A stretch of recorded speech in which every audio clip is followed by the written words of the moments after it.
datang Pak Yusron. Selamat sore. Ya Pak. Oke. Oh ada lagi Pak Danison.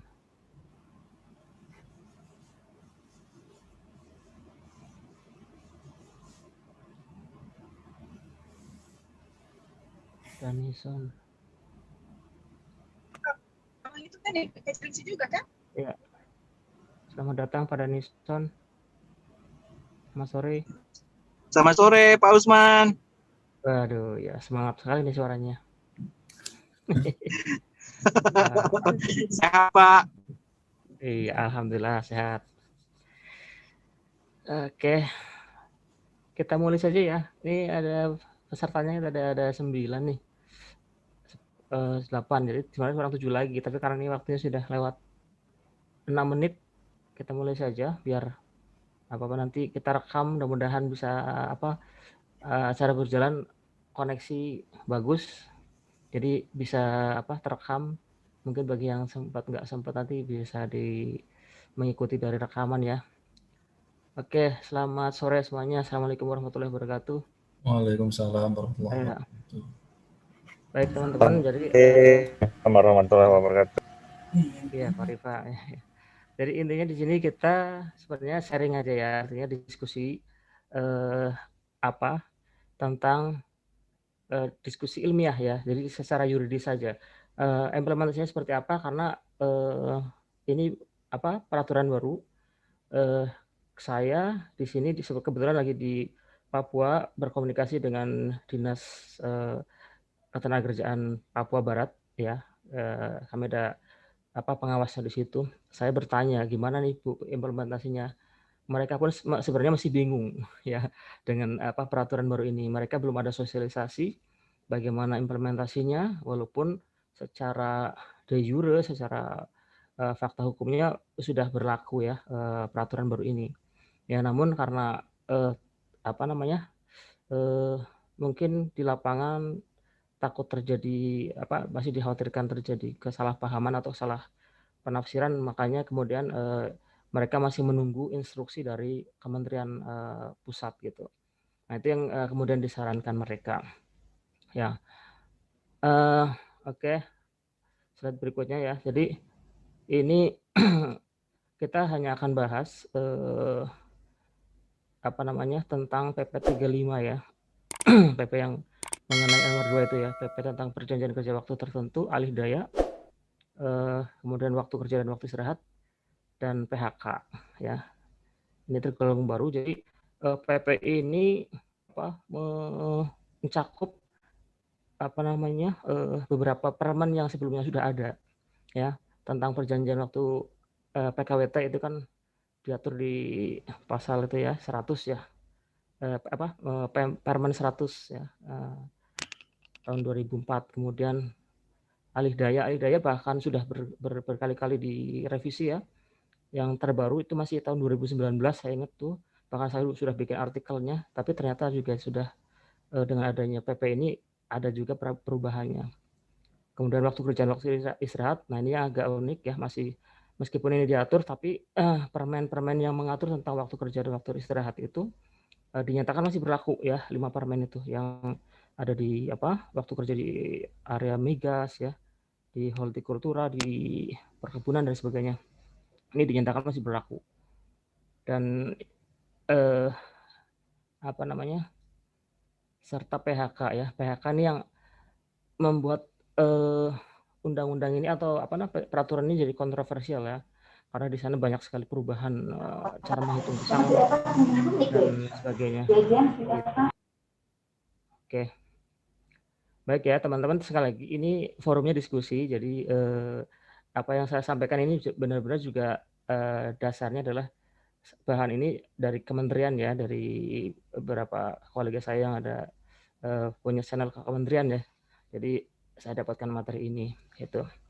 Terus selama diskusi ini silakan kalau ada pertanyaan, tidak harus saya yang jawab ya, mungkin dari teman-teman lain yang sudah artinya sudah memahami lebih dulu atau mungkin membaca lebih detail ya. Terus terang saya sendiri belum sempat membaca secara detail, jadi apa-apa saja yang berubah sih gitu aja sih paling. Tapi yang yang lain-lainnya mungkin belum saya baca gitu. Jadi mohon nanti selama sharing kita ini silahkan dikomentari, silahkan dikoreksi kalau ada yang kurang sesuai gitu ya teman-teman ya. Oke. Nah yang mundur. Yang sering jadi pertama kali ditanyakan oleh teman-teman praktisi ini kan sebenarnya masalah kapan sih berlakunya gitu kan ya, kapan berlakunya PP ini. Nah ini makanya saya akan kita lihat ya aturannya dalam PP itu sendiri ya. Yang jelas dari pasal 66 itu, pasal 66 PP 35 ini ya menyatakan peraturan pemerintah ini mulai berlaku pada tanggal diundangkan. Nah diundangkannya tanggal berapa? Di sana sudah disebutkan di penandatangan oleh Presiden itu tanggal 2 ya. Walaupun aktualnya sebenarnya itu di atas tanggal 2 nih. Ya kita tahu semua lah. Belum lama ini kan kita dapat PP-nya ini sekitar tanggal 15-16 kalau nggak salah itu baru kita dapat. Ya. Tapi disebut di situ diundangkan tanggal 2 Februari ya. Artinya sejak saat itulah efektif berlaku ya secara de jure-nya, secara hukumnya, fakta hukumnya. Oke, nah selanjutnya. Tadi kan udah ganti nama pun udah benar. Baik, sebentar. Nih, tolong di mute ya, yang lain di mute dulu. Oke. Jadi kemudian kita juga perlu melihat pasal-pasal peralihan ya tentang berlakunya suatu aturan ya. Nah, di pasal 63-nya kita lihat lagi ya di PP 35 tersebut jadi pada saat peraturan pemerintah ini berlaku ya, PKWT yang telah ada dan jangka waktunya belum berakhir masih tetap masih berjalan ya, itu masih tetap berlaku sampai dengan berakhirnya PKWT. Nah, ini kadang-kadang teman-teman karena ini udah undang-undang baru gitu ya, langsung aja diterapkan gitu ya. Padahal ya di pasal 63 tersebut sudah memberikan ruang PKWT yang lama dan masih berlaku ya sebelum PP ini dinyatakan atau diundangkan, ini tetap dilakukan sesuai aturan yang sebelumnya ya, aturan atau pokoknya sebelum adanya PP 35 ini ya, mengikuti tadi Permen 100 itu ya 2004. Jadi tidak serta-merta berlaku aturan tersebut, aturan yang PP 35 ini ya. Nah, kecuali nanti setelah berakhir kemudian ada pembaharuan atau istilahnya sekarang berarti kan ngikutin aturan baru ya. Ya berarti ya sudah mulai berlakulah ketentuan dalam PP ini gitu. Nah, berikutnya masih dalam ketentuan peralihan pada saat peraturan pemerintah ini berlaku. Nah, ini unik ya. Di sisi lain PKWT yang masih berlaku ya atau masih belum habis masa berlakunya itu ketentuannya tetap mengikuti peraturan lama ya. Namun di pasal 64-nya khusus mengenai kompensasi. Nah, ya. Karena amanat dari undang-undang itu sebenarnya peraturan ini ya pasti seimbang ya antara memperjuangkan hak pekerja dan juga pengusaha. Nah, di pasal 64 ini terlihat bahwa ini ada kecenderungan untuk kepada memberikan keadilan kepada pekerja. Disebutkan di situ uang kompensasi untuk PKWT ya yang jangka waktunya belum berakhir ini sudah mengikuti ketentuan ini gitu ya. Jadi ketika mereka habis selesai, maka sudah berhak atas uang kompensasi yang ada di ketentuan PP 35 ini ya. Nah, itu ya. Besarannya seperti apa? Besaran uang kompensasi sebagaimana dimaksud pada huruf A itu dihitung berdasarkan masa kerja pekerja yang diperhitungkan dimulai sejak diundangkannya Undang-Undang Nomor 11 ini. Tanggal berapa? Itu tanggal 2 November ya. Kalau nggak salah itu ya, tanggal 2 November ya, teman-teman ya. Ya, jadi meskipun misalnya dia PKWT-nya dimulai Januari 2020, tapi dihitungnya adalah 2 November, per 2 November ya, sampai berakhirnya kontrak tersebut. Ya, jadi ini penting untuk kita ketahui kapan sih berlakunya peraturan ini ya. Ya, jadi tidak merta-merta langsung diberlakukan begitu. Oh, ini kan sudah berlaku di undang-undang. Kita lihat pasal peralihan, pasal ketentuan penutup dan sebagainya. Kita harus dilihat seperti itu. Nah, bagaimana dengan yang pekerja dengan status status permanen atau PKWTT. Nah, kalau statusnya PKWTT, maka dia acuannya adalah ketentuan yang berada di peraturan perusahaan atau PP. Atau kalau yang menggunakan PKB juga PKB ya, sampai masa berlakunya habis. Baru kemudian bisa menerapkan aturan yang baru ini. Ya, jadi itu patokannya itu teman-teman, jangan ketika ini bingung ya, langsung ini gimana nih udah berlaku belum? Itu dicek dulu itu pasal-pasal ini ya. Apakah biasanya kalau PP kan biasanya 2 tahun ya, PP atau PKB itu kan masa berlakunya 2 tahun ya.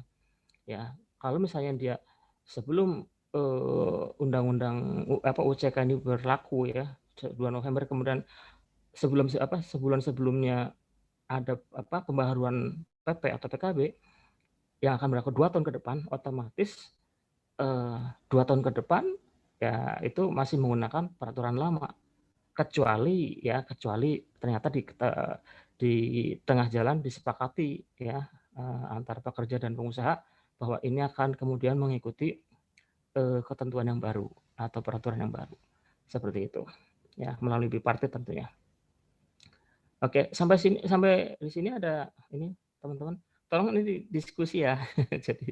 jadi tolong bisa memberikan sumbangsihnya lah, pengetahuannya mungkin ya. Gimana Pak Rifa? Gimana Pak? Silakan. Pak Rifa, Pak Adanison, ini pakar-pakar HR nih. Pak Fahmi, ini Pak Fahmi juga nih alma mater nih, satu alma mater, satu angkatan. Gimana, silakan di masalah ini dulu diskusi kita. Siap, Pak Usman, Rifa. Iya Pak Rifa. Nah, alhamdulillah sih ini pertanyaan yang selama ini di teman-teman di lingkungan kerja di sini mempertanyakan kapan mulainya, dan ini bisa terjawab dari Pak Usman. Iya. Jadi sebelumnya semoga teman-teman rekan-rekan kerja semua sehat selalu, Pak. Amin. Sehat selalu, lancar dari segala sesuatunya. Berarti kontrak kerja misalkan 1 Januari, karena kebanyakan ini based on kondisi yang saya alami di sini ya Pak ya. Karena teman-teman mulai bekerja di 1 Januari 2020. Berarti pada saat berakhir kontrak PKWT kedua kan per tahun ya Pak. PKWT kedua berakhir di 2021 Desember. Otomatis hak kompensasinya sejak 2 November 2020 ya Pak ya. Iya, betul. Jadi sejak November 2020. Pembayaran perhitungan angkanya dari 2 November 2020 sampai Desember 2021 gitu ya Pak Usman ya. Iya, betul. Jadi siap. nanti di substansinya nanti akan kita bahas kapan harus dibayarkan itu ya. Jadi intinya sih setelah berakhir, kalau dia diperpanjang terus ya sampai maksimal 5 tahun ya, nanti ya sampai berakhirnya 5 tahun baru kemudian dibayar, seperti itu. Pemahaman di awal kemarin aku baca-baca sekilas itu Pak, semenjak PKWT itu perpanjangan ya Pak. Misalkan nih kami habis nih 2021 Desember, kita akan kontrak baru. Hak kompensasinya kita bayarkan dulu, atau pemahaman kami kemarin pas diskusi ringan dengan teman ini pas PKWT terakhir, PKWT berakhir gitu Pak. Iya, nah itu kan benar kan. Jadi kalau amanat undang-undang itu ya ketika PKWT berakhir kan. Ya, kalau diperpanjang artinya belum berakhir, ya kan. Nah, siap, betul. Tetapi mengenai sistem pembayaran, apakah akan setiap setahun atau mungkin setelah berakhir, ini bisa diatur lagi dengan di PKWT atau di peraturan apa perusahaan bisa diatur Siap, lagi siap. gitu loh. Bisa diatur Kayak lagi gitu. ya, berlaku fleksibel dan Ya, tidak keharusan ya Pak ya. iya, jadi boleh dibayarkan pokoknya setelah perjanjian berakhir, tidak harus dibayarkan setiap apa Tahun, setiap ya PKWT betul, tidak perpanjangan. perpanjangan ya, tidak harus. Jadi berakhir, dinyatakan berakhir itu ya ketika tidak diperpanjang gitu. Ya. Siap, siap. Oke, kalau Gitu. misalkan Pak Usman ini sih lebih ke teknis ya. Kita Betul.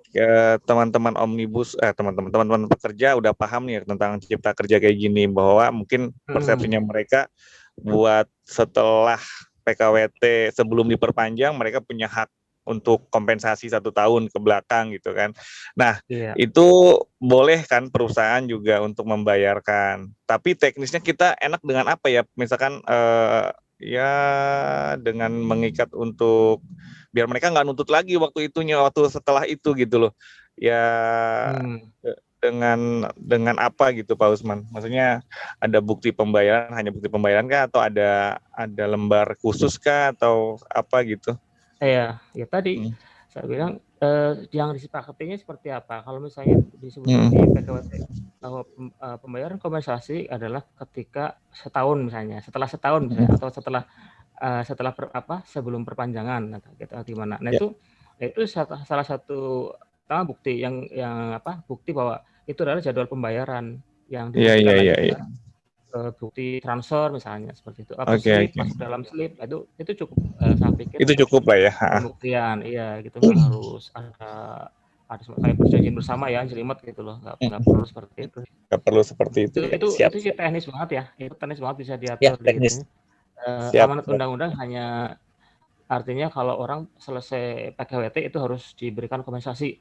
Kalau misalnya lebih dari 12 bulan, itu artinya berarti berapa bulan dibagi 12. Kalau dia misalnya 16 bulan ya, berarti 16 dibagi 12, itu hitungan kali kompensasi basic. seperti itu. Iya, kali betul. Ya, siap. gitu. Hitungannya basic ya, bukan dengan tunjangan tetap ya? Upah tunjangan tetap. ya. Iya, upah tunjangan tetap setahu saya, Pak. Ya. Plus upah dan tunjangan tetap ya. Iya. Gitu. Pak Usman, Pak Usman dengan Mila, Pak. Selamat siang semuanya. Pak mau tanya, kalau misalnya nih, tadi saya agak bingung tuh kalau misalnya karyawan dikontrak dari Oktober 2020, masa kontraknya adalah setahun, berarti kan berakhirnya nanti 2021 gitu kan. Nah, uang kompensasinya dihitung dari November atau maksudnya kan sejak berlakunya kan, berarti prorata gitu ya, Pak? Betul. Benar ya? Iya, betul. Jadi bisa bersamaan dengan pembayaran gaji secara teknisnya gitu kan ya Pak? Gaji terakhir dia otomatis gitu ya Pak? Nggak perlu kita buatkan PB lagi Pak? PB itu sebenarnya untuk mengamankan kita ya. Betul. Iya, itu aja sih, kamu dibuat itu lebih bagus. Lebih baik ya Pak ya? Lebih bagus. Kalaupun tidak, cukup dengan bukti bayar, saya pikir juga sudah cukup, karena memang undang-undang cuma mengamanatkan kita, perusahaan hanya membayar harus kompensasi itu saja kan. Dan betul. sisa hak lah, sisa upah yang masih ada gitu. Atau kalau misalnya ada istilahnya uang pisah, itu juga dibayarkan di situ gitu. Oke Pak, baik Pak. Cukup jelas Pak, terima kasih Pak. Oke, yang lainnya kita diskusi ya. Tidak apa yang saya sampaikan juga belum tentu sudah ini ya, dengan ini mungkin teman-teman sudah punya informasi lain yang lebih valid ya, bisa saja ya. Yang itu ya, saya beri garis besar itu ada tulisan merah ya, terkait dengan implementasi ya. Mungkin kalau yang poin-poin pasal 66, pasal 63, pasal 64, kemudian ada di situ yang mungkin tidak masuk di antara itu gitu ya. Misalnya seperti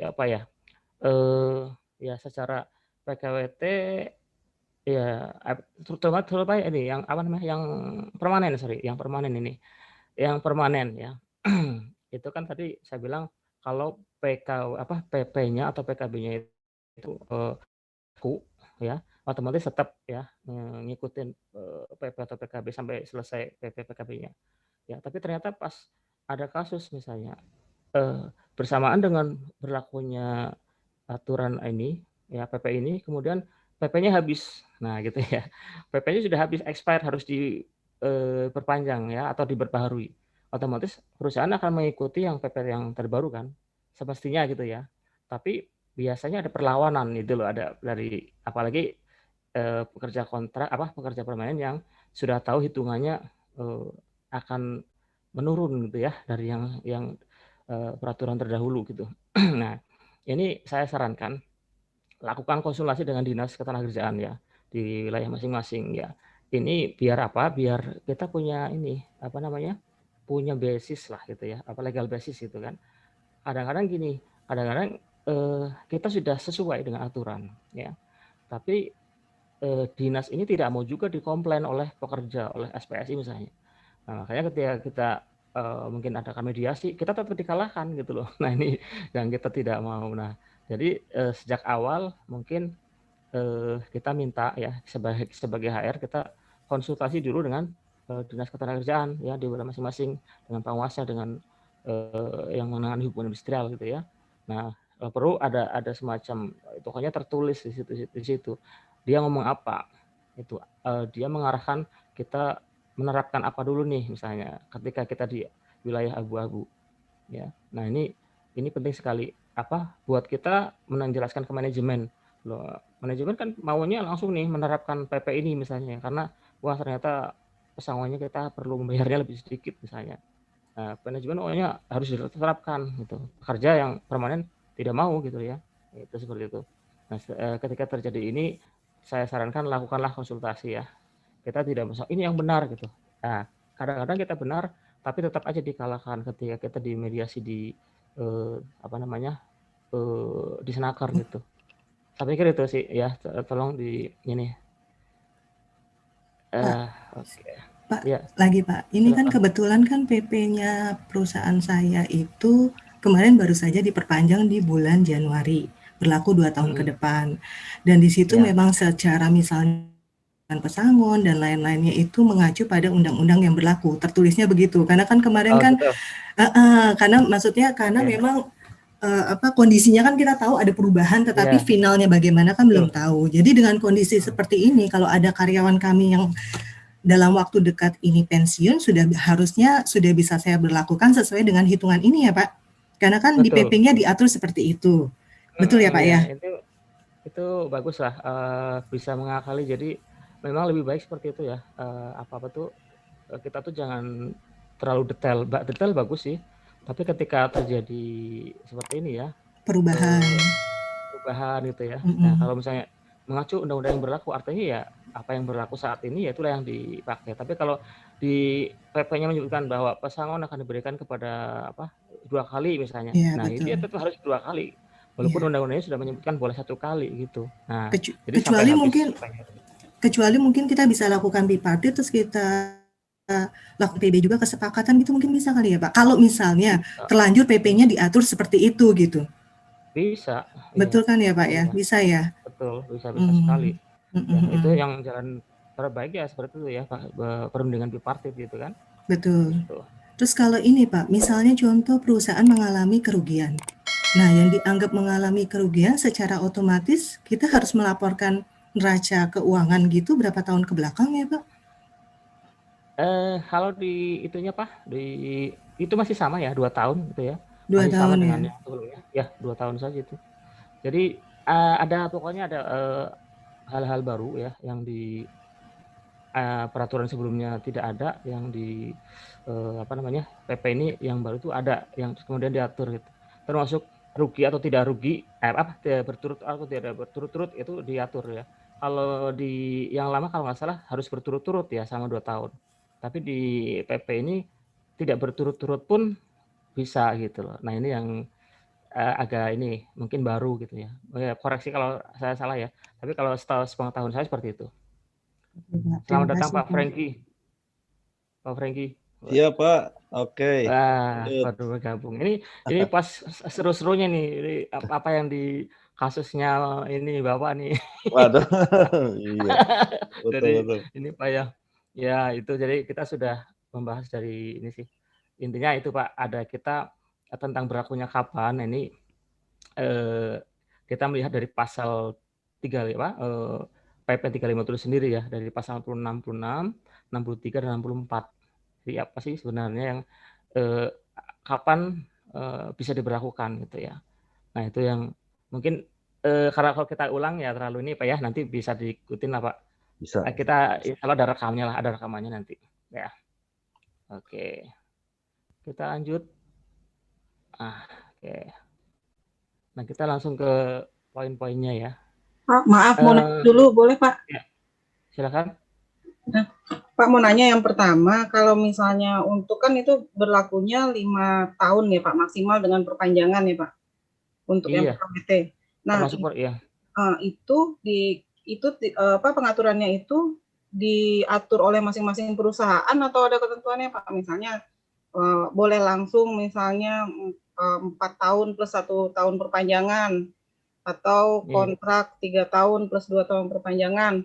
Nah, terus itu yang pertama. Terus yang kedua, misalnya gini, ketika PP ini belum diberlakukan, dia sudah kontrak selama 2 tahun plus sama perpanjangan sedang berjalan, misalnya sudah 11 bulan, tinggal 1 bulan lagi dia jadi karyawan tetap kalau dengan peraturan lama kan ya Pak, kan maksimal dengan perpanjangan 3 tahun. Nah, tiba-tiba pas di tanggal yang sama undang-undang ini berlaku.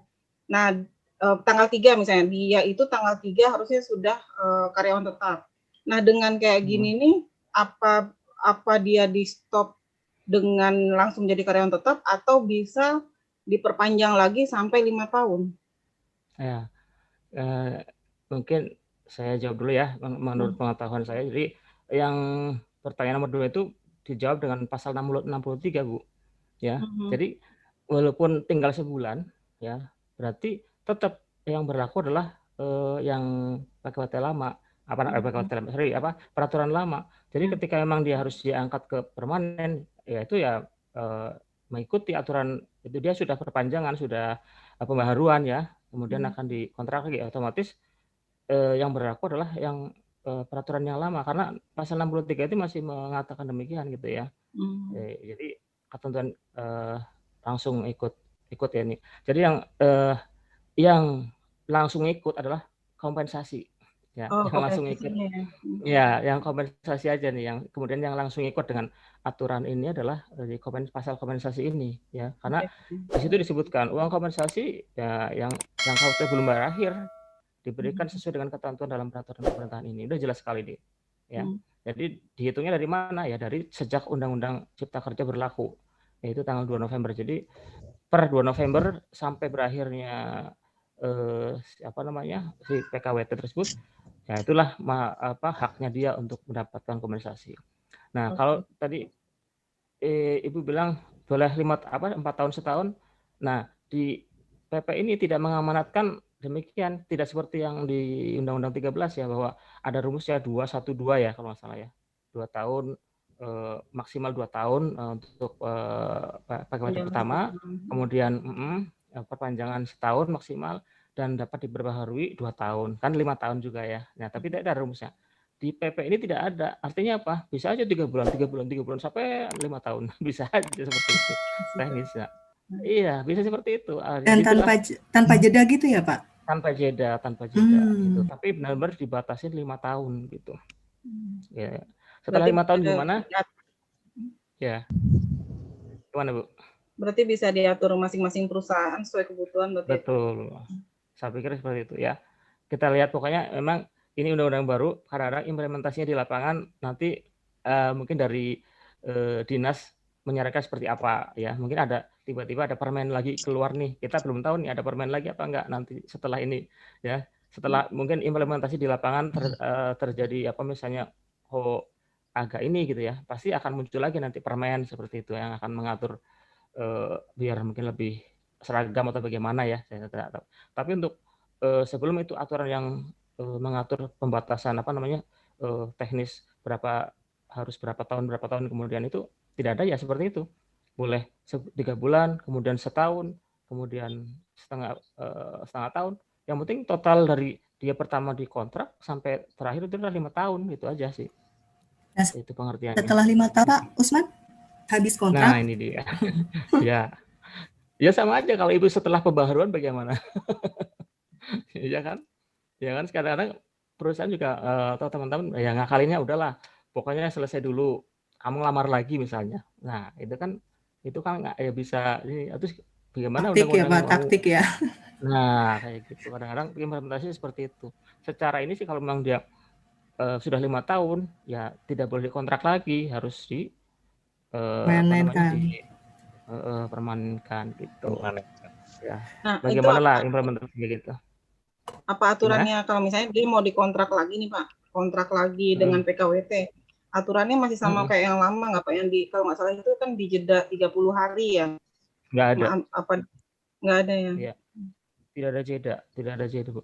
Yang jelas setelah 5 tahun ya, mungkin kalau misalnya dia dengan di perusahaan yang sama, posisi yang sama, nah pasti kan akan jadi temuan nanti kalau ada pengawas tenaga kerjaan, pasti ya, walaupun tidak dijeda lah ya, walaupun dijeda ya, tapi dia pernah 5 tahun di situ, tapi kemudian ada lagi misalnya nih dipekerjakan lagi dengan posisi yang sama di perusahaan yang sama, mungkin ya akan jadi temuan. Saya pikir akan kalau ada pengawasan nih datang, bisa jadi temuan lah buat mereka gitu. Atau pekerjanya lapor misalnya, itu ya harus hati-hati di sana. Mungkin kalau misalnya kemudian posisinya berbeda atau apalagi perusahaannya beda gitu ya, kan gini, ada satu grup gitu ya, perusahaan yang punya grup dialihkan ke perusahaan apa, mungkin itu bisa untuk ngakalin lah itu kan, bisa lah itu kan beda perusahaan gitu lah. Gitu sih. Oke. Jelas ya Bu ya. Bapak tolong ini aja langsung, kalau yang punya pendapat silakan, kini forumnya diskusi, siapa saja boleh memberikan pendapat, kemudian bertanya, dan bertanya tidak harus saya juga yang jawab. Mungkin saya butuh bantuan ya teman-teman, ada satu orang yang kalau ada pertanyaan ini dicatat gitu ya, nanti biar sesuatu yang kita mentok di sini nggak bisa jawab, kita bisa, mungkin saya punya inilah, bisa tanyakan kepada yang berkompeten gitu, bisa dibantu ya, siapalah salah satunya, silakan nanti tolong dibantu kalau ada pertanyaan yang mungkin tidak bisa terjawab di sini. Pak Usman, satu lagi Pak, kalau misalnya kita sikapi PKWT untuk tidak membayar uang kompensasi, terus akhirnya kita memilih karyawan misalnya kayak security outsourcing gitu, Pak, kalau dia posisinya security itu outsourcing, padahal di outsourcing itu pasti kan dia posisinya kontrak, uang kompensasi itu keluar dari perusahaan yang outsource atau bagaimana Pak? Ini bagian outsourcing nih ya.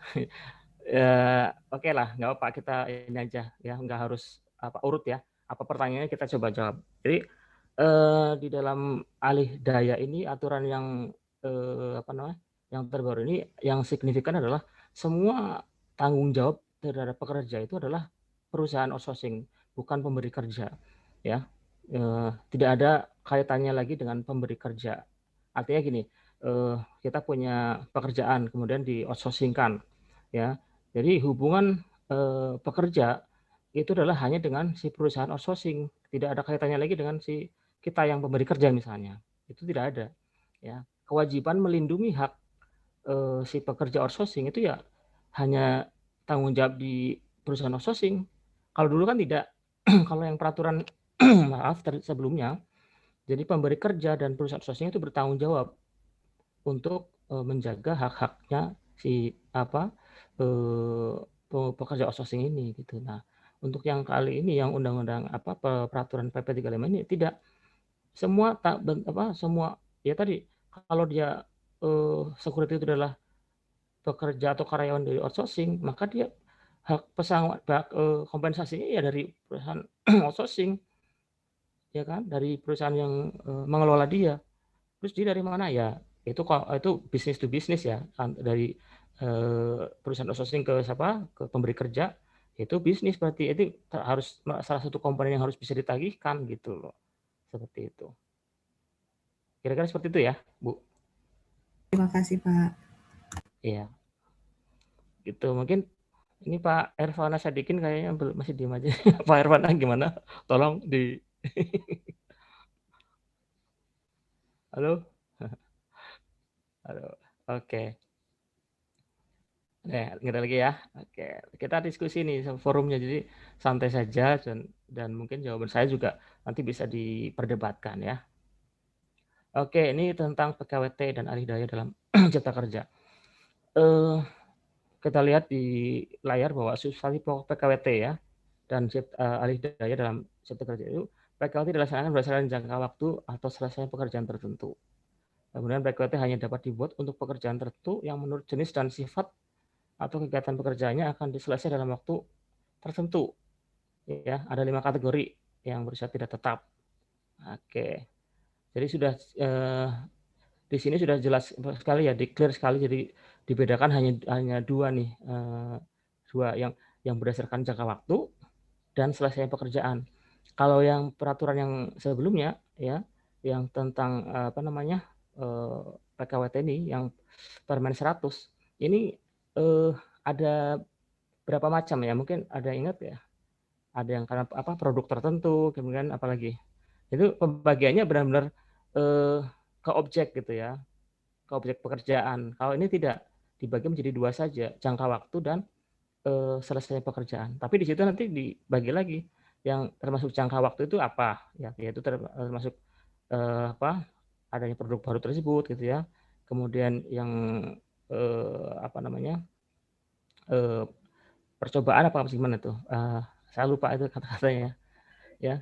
Kemudian poin ketiga pemberian uang komisioner. Nah ini ya, ini yang disampaikan di sini adalah poin-poin yang apa namanya yang baru gitu ya. Jadi ini yang perlu kita pedalami. Pemberian uang kompensasi, kemudian perlindungan pekerja buruh alih daya merupakan tanggung jawab perusahaan alih daya. Nah ini penekanannya di sini yang tadi saya sebutkan. Jadi tidak lagi tanggung jawab pemberi kerja gitu. Nah kemudian apa yang diamanatkan dalam apa yang harus diatur lebih lanjut adalah PP, itu adalah PKWT berdasarkan jangka waktu atau selesai pekerjaan tertentu. Nanti saya jelaskan di berikutnya. Oke, nah ini tentang PKWT. Ini terdapat pemisahan yang jelas antara pekerjaan-pekerjaan yang dikategorikan sebagai PKWT berdasarkan jangka waktu dan PKWT yang berdasarkan pekerjaan tertentu. Ya, jadi itu aja. Kita poinnya ada cuma dibagi dua saja. Selain itu, selain yang dari apa dua poin ini, ya artinya yang pekerjaannya tidak bersifat yang bersifat tetap, ini tidak boleh di PKWT-kan gitu. Jadi pekerjaan yang sifatnya itu bisa bisa didasarkan dengan jangka waktu atau selesainya suatu pekerjaan itu bisa di PKWT-kan. Selain itu tidak bisa. Gitu. Apa saja yang berdasarkan jangka waktu, yaitu yang sementara sifatnya, kemudian yang bersifat musiman, ya. Ini sudah hafal lah teman-teman ya. Ini sudah ada di Permen 100 sudah ada, ya. Pekerjaan berhubungan dengan produk baru nih ya, kegiatan baru atau produk yang percobaan ini. Nah, seperti ini. Nah, ini yang kemudian dibatasi 5 tahun ya. Ini clear ya Pak ya, Bu ya. Yang dibatasin 5 tahun adalah yang PKWT yang berdasarkan jangka waktu. Gitu. Ya, kalau misalnya saya mempekerjakan admin ya. Pekerjaannya adalah berdasarkan jangka waktu, tidak berdasarkan selesainya suatu pekerjaan gitu ya. Karena apa? Ya, admin itu kan tidak bisa ditentukan kapan berakhirnya gitu ya. Dan biasanya itu ya pasti akan berkelanjutan gitu. Ya, dan makanya kemudian dibatasin 5 tahun ya. Nah, PKWT yang berdasarkan selesai suatu pekerjaan itu apa? Yang sekali selesai, misalnya apa? Nah, ini cocok untuk perjanjian kerja di proyek-proyek ya. Orang proyek lah, orang tahu lah ya. Pengerjaan kilang minyak misalnya atau mungkin pembangunan PLTU misalnya, itu kan proyek ya, sudah ketahuan akan selesai kapan, maksimal ya ada ini ya, ada 3 tahun, 4 tahun, 5 tahun kadang-kadang seperti itu. Nah itu jangka waktu selesai suatu pekerjaan, ya. Jadi proyek itu akan diselesaikan misalnya dalam jangka waktu 6 tahun misalnya, ya udah bisa dilakukan selesainya pekerjaan, pokoknya sampai tidak menyebutkan jangka waktunya, tapi bahwa Anda dipekerjakan sampai proyek selesai gitu. Ya, gitu seperti itu. Ya. Jadi dapat diperbolehkan jangka waktunya apabila PK tersebut menetapkan jangka waktu. Nah, ini kan kalau menetapkan jangka waktu nih. Kalau misalnya tidak menetapkan jangka waktu pun tidak apa-apa ya, tapi memang didasarkan atas pekerjaan tersebut selesai gitu. Nah, seperti itu ya. Gimana Bu? Pemahamannya gimana ya? Kalau biar jelas nih. Saya itu kadang-kadang paham, tapi untuk menjelaskannya kurang pas gitu.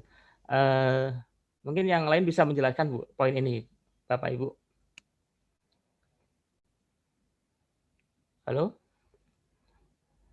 Ya Pak Denisan, gimana Pak Denisan? Sama Pak Doni nih. Kayaknya juga ini. Gimana pendapatnya Pak? Sorry. Nggak tahu nih teman-teman, diam bingung apa sih gimana? Oke.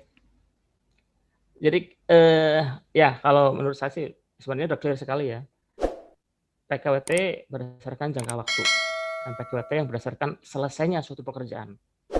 Nah, kira-kira kalau di kantor apa tuh Bu? Biasanya yang ada. Pasti yang pertama ya, yang jangka waktu saja adanya.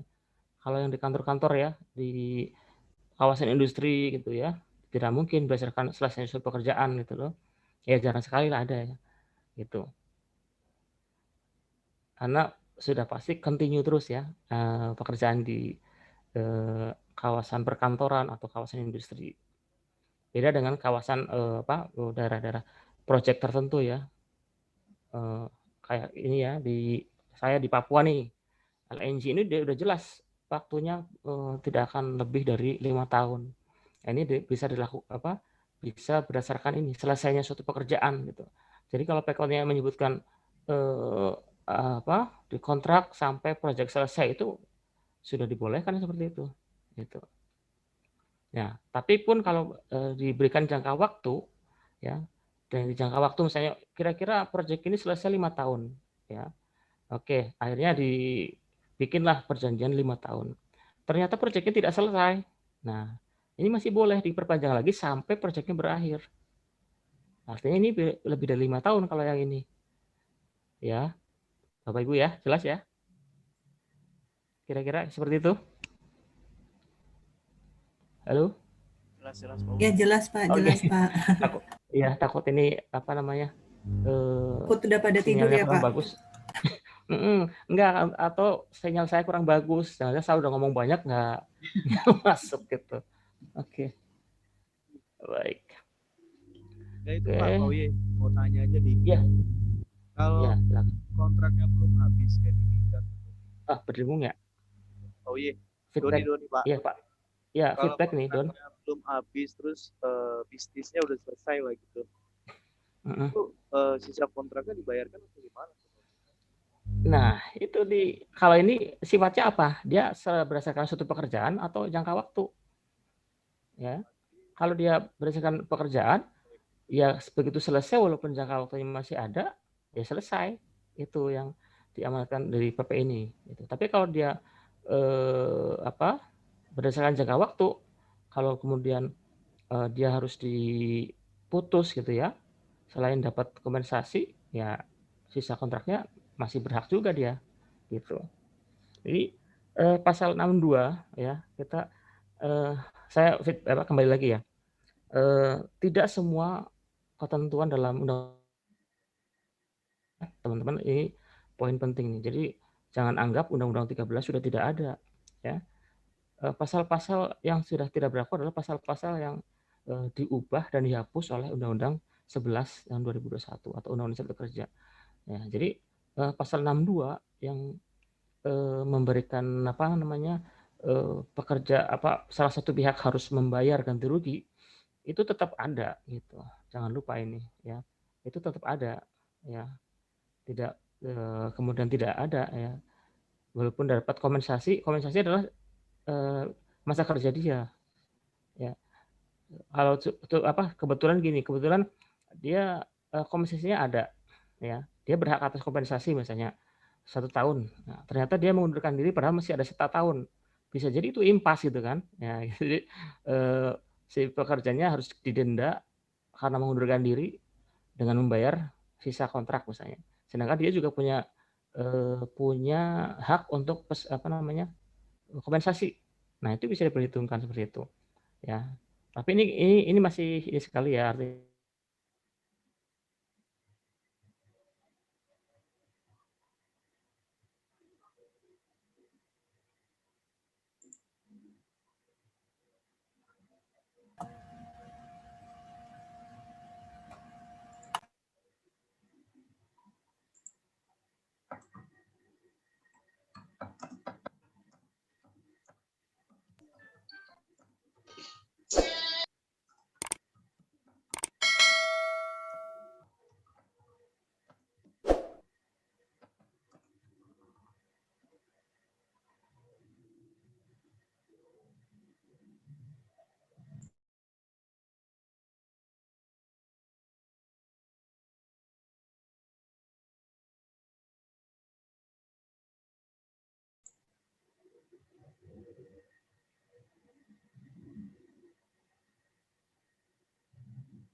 Halo, tes. Sinyal saya atau sinyal siapa yang hilang ya? Sorry, terputus ya? Ya, sinyalnya Pak Usman ya, Pak? Iya, sinyal saya nih. Sudah terputus. Tadi saya kira sinyal saya. Pak Doni gimana tadi? Tercapture nggak apa yang pendapat saya yang saya sampaikan tadi? Halo? Ya. Jadi intinya tadi yang saya sampaikan bahwa kalau memang sifat perjanjiannya itu adalah karena berdasarkan selesainya suatu pekerjaan. Jadi walaupun di jangka waktu PKWT-nya itu masih ada, tapi pekerjaan sudah selesai, ya udah dinyatakan selesai tanpa ada pembayaran sisa kontrak gitu. Tapi kalau dia sifat perjanjiannya adalah berdasarkan jangka waktu, maka kalau diputus di tengah jalan, maka si pekerja masih mendapatkan hak untuk uang ganti rugi. Ya, tadi yang mungkin saya udah ngomong banyak tapi karena terputus, intinya teman-teman harus paham bahwa Undang-Undang 13 itu masih ada, ya. Tidak semua pasal-pasal itu dihapus atau diubah, ya. Termasuk pasal 62 ini adalah pasal yang saya cek itu tidak diubah, ya, tidak diubah dan tidak dihapus, ya. Tolong dikoreksi kalau jadi kalau memang ini pasal 62 ini tidak diubah dan dihapus, itu artinya masih berlaku, ya.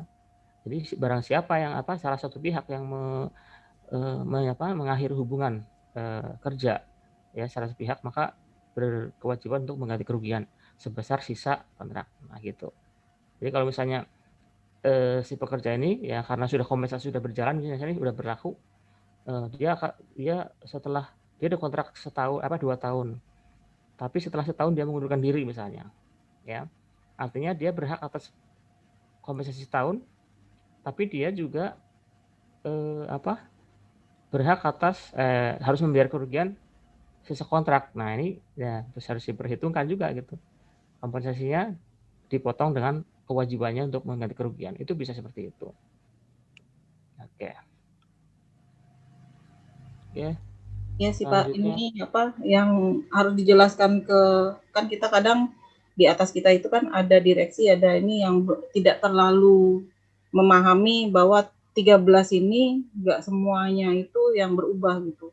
Kayak kemarin saya kasus yang sempat saya telepon Pak Usman itu karena anggapan mereka adalah Undang-Undang 13 ini udah nggak berlaku. Saya bersikeras bahwa Undang-Undang 13 tetap ada, hanya beberapa pasal itu diubah di dalam Undang-Undang Cipta Kerja.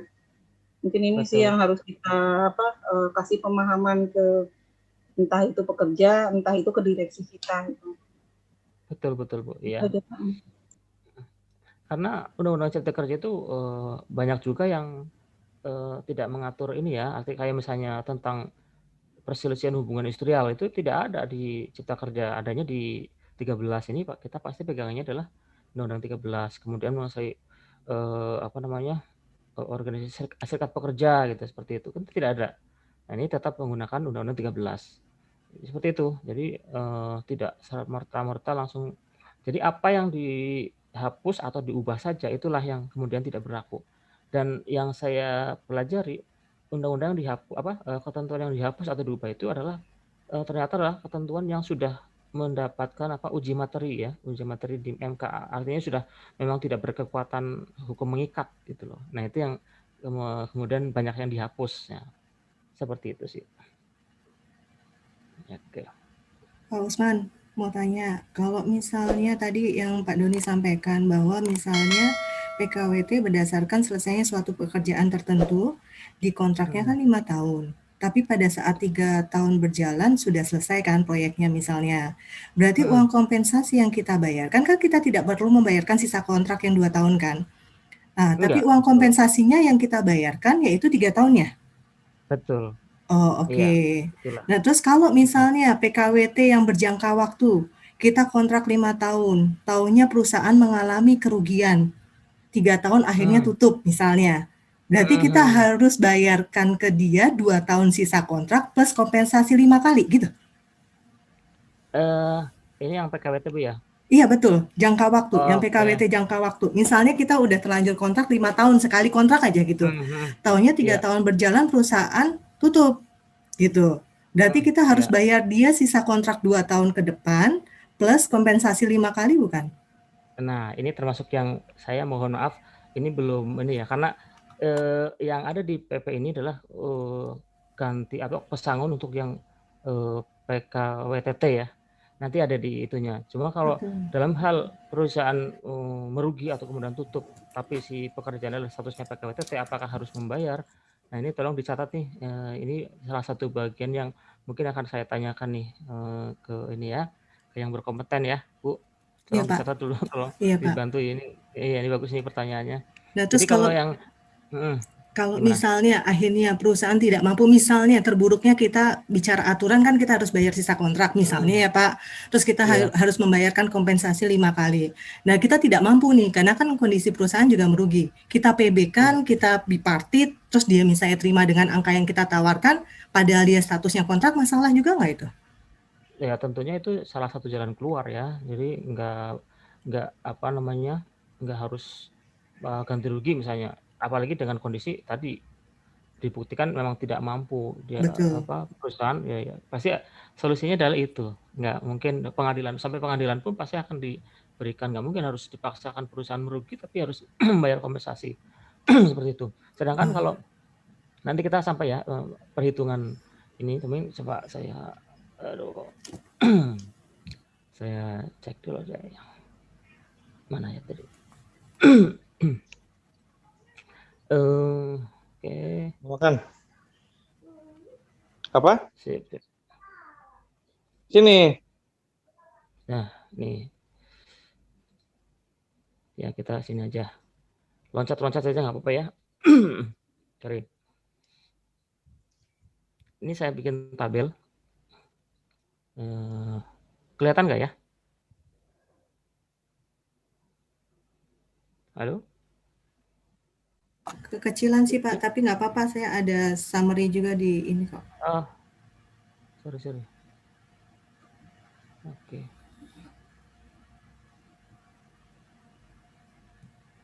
Jadi gini, tapi kalau kegedean ini jadi nggak ini, dakin aja lah. Iya nggak apa-apa Pak. Bisa bikin alasan PHK, kemudian bagaimana menurut PP 35 dan bagaimana menurut yang lama gitu ya. Nah, kalau tadi Ibu bilang perusahaan yang karena mengalami kerugian ya. Ini saja kalau dia berhak atas pesangon, dia menjadi setengah gitu ya. Setengah kali gitu kan. Kalau yang tadinya ada 1 kali, ini jadi setengah gitu misalnya. Nah, tadi makanya saya bilang yang PKWT Jangan bagaimana? gitu terus. Yang PKWT Jangan bagaimana? gitu terus. Tahan. Sebentar. Nggak boleh nanti yang begitu terus, kalau udah sehat yang begitu terus nanti. Sorry. Oke. Mana tadi ya? Nah, ini sih udah bicara PHK ya. Ini mungkin ini tabel ini bisa saya share nanti. Jadi yang merah-merah ini adalah yang perubahannya ya, artinya yang udah perubahan yang ya kalau saya bilang menurun lah dari yang lama gitu. Yang lama 2 kali jadi 1 kali, yang 1 kali jadi setengah kali. Nah, ini yang seperti ini. Ini yang tabel adalah jika terkait dengan PKWTT gitu ya. Nah, bagaimana kalau dia PKWT? Nah, inilah yang saya bilang tadi, kita akan tanyakan ya, apakah ganti rugi juga gitu ya. Tapi saya pikir ini aja apa namanya? Turun setengah ya, Pak? Ya, turun begitu. Jadi bisa diasumsikan pasti juga kewajiban untuk itu mestinya juga akan bisa bahkan tidak ada gitu. Ya, tapi ini masih asumsi saya karena belum ini ya. Tapi yang jelas nanti tolong dicatat. Nanti kita akan ini jadi poin penting. Nah, pentingnya diskusi begini nih. Ternyata ada sesuatu yang oh iya, bagaimana ini yang harus kita pertanyakan lagi ke ahlinya gitu. Tuh, seperti itu. Kita kembali lagi ke slide ya. Oke.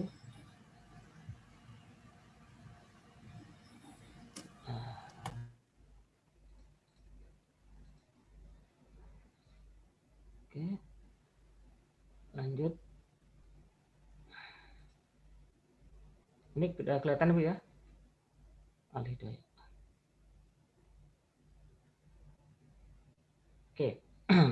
Mengenai kompensasi. Nah, kompensasi ya hitungannya tadi yang kita sudah bahas ya. Uang kompensasi diberikan pada saat berakhirnya PKWT. Ya, tadi ya kita udah bahas ya. Jadi kalau diperpanjang bagaimana? Kalau diperpanjang ya secara normatif belum boleh tidak dibayarkan dulu gitu sampai benar-benar berakhir. Saya sebut boleh ya, artinya apa? Artinya kalaupun mau perusahaan mau diperpanjang, kamu bayar kita bayar, ya boleh juga sebenarnya gitu ya. Cuman ini harus disepakati, harus kalau memang di PKWT-nya diatur lebih bagus, atau di PP atau di PKB ya, cara pembayaran kompensasi seperti apa ya. Coba dari PP ini mengamanatkan bahwa uang kompensasi diberikan pada saat berakhirnya PKWT gitu ya. Jadi ini yang seperti ini, logikanya seperti ini. Sesuatu yang aturan yang lebih bagus atau lebih baik ya dari aturan undang-undang, ya itu pasti diterima gitu, dibolehkan gitu. Karena ini undang-undang tenaga kerja ini kan undang-undang yang istilahnya apa ya? Ya kalau misalnya banci lah ya. Jadi undang-undang hukum yang termasuk hukum publik, tapi juga hukum privat atau hukum perdata gitu. Ketika dia hukum publik adalah ada batasan-batasan minimum gitu ya. Misalnya seperti ini, tidak boleh bayar upah kurang dari upah minimum, ya kan? Loh, secara perdata kan boleh aja, yang penting ada kesepakatan. Tidak seperti itu. Undang-undang tenaga kerja adalah dia ketika dia di batas minimum, maka dia adalah undang-undang hukum publik. Artinya tidak boleh dilanggar ketentuan hukum ini aturannya. Tapi ketika dia sudah di atas minimum ya, pokoknya sudah lebih baik, itu baru kemudian bisa diatur di wilayah perdata gitu ya. Upah minimumnya seperti apa, harusnya 5 juta, tapi kemudian memberi gaji 10 juta misalnya. Nah, itu kan sudah di atas. Nah, ternyata 10 juta itu kemudian di ini lagi lah, pokoknya diolah ya berdasarkan kesepakatan apa akan ada komponen yang akan hilang ketika apa gitu misalnya. Itu adalah perjanjian yang dibolehkan seperti itu. Nah, di wilayah hukum privat atau hukum perdata ya. Begitu. Ya, Pak Ervan Sadikin ya. Kayaknya dia ini nih sambil tiduran nih. Oke, kemudian hitungannya bagaimana? Uang kompensasi diberikan bagi pekerja buruh yang telah mempunyai masa kerja paling sedikit 1 bulan ya. Jadi di kontrak 3 bulan berarti dapat 3/12 gitu. Nah, seperti itu. Oke, saya pikir yang kompensasi jelas ya. Oke. Nah sama juga nih. Dalam hal PKWT berdasarkan selesainya suatu pekerjaan, maka perhitungan pembayaran uang kompensasi dihitung sampai dengan saat selesainya pekerjaan. Gitu. yang selesai pekerjaan itu misalnya 7 tahun, ya tunggu 7 tahun misalnya, boleh baru dibayarkan. Oke. Nah, ini nomor 45 saya pikir ini ya jelas. Kalau TKA, nah, di pasal di PP 34 itu kan mengenai TKA ya. Nah, itu kan memang mengamanatkan harus TKA itu harus PKWT ya, gitu ya. Tapi untuk TKA itu tidak berhak atas kompensasi PKWT gitu ya. Oke. Oke, berikutnya adalah alih daya, outsourcing. Nah, pengaturan lebih lanjut alih daya didirikan pada perlindungan pekerja dalam konteks hubungan kerja. Nah ini, jadi bukan hubungan bisnis. Makanya kemudian PP ini tidak mengatur tanggung jawabnya si pemberi kerja terhadap pekerja. Kalau dulu kan gini, masih ingat nggak? Mungkin teman-teman ada klausul yang menyatakan ketika hak-hak pekerja tidak dibayarkan atau gimana ya, pokoknya ada menyalahi ya, maka secara otomatis hubungan kerja si pekerja itu adalah dengan pemberi kerja. Nah ini kan bagi pemberi kerja ini sangat menakutkan. Ini saya buat apa pakai outsourcing kalau tiba-tiba gara-gara mungkin saya telat bayar, akhirnya jadi hubungan kerjanya kepada pemberi kerja. Ya ini sudah tidak seperti itu. Dengan adanya PP ini tidak seperti itu. Jadi semua tanggung jawab mengenai ketenagakerjaan ya ke pemberi ke outsourcing, bukan pemberi kerja. Pemberi kerja ya bisnis saja, bisnis. Saya butuh orang, kemudian ada outsourcing ya. Jadi tidak ada lagi hubungan antara si pemberi kerja dengan karyawan dari outsourcing. Itu jelas ya Bu ya, Bapak Ibu ya. Jenis pekerjaan yang bisa dialihdayakan tergantung pada kebutuhan sektor. Kalau dulu kan ada berapa ya? Ada 5 sektor ya. Security, catering, transport gitu ya. Nah, ini kelihatannya lebih diperlebar lagi nih kayak ya. Tapi ini belum ada detailnya sih. Jenis pekerjaan dialihdayakan tergantung pada kebutuhan sektor nih. Tidak lebih rigid daripada ketentuan yang lama nih. Nah, kemudian mengenai waktu kerja dan waktu istirahat. Intinya sama. Waktu kerja standar adalah 7 jam untuk 6 hari kerja ya. Atau 40 jam dalam 1 minggu untuk 6 hari kerja. Atau 8 jam sehari dan 40 jam 1 minggu untuk 5 hari kerja dalam 1 minggu. Ini tidak tidak berbeda ya dengan ketentuan lama. Jadi yang namanya ini ya kerja itu 40 jam ya.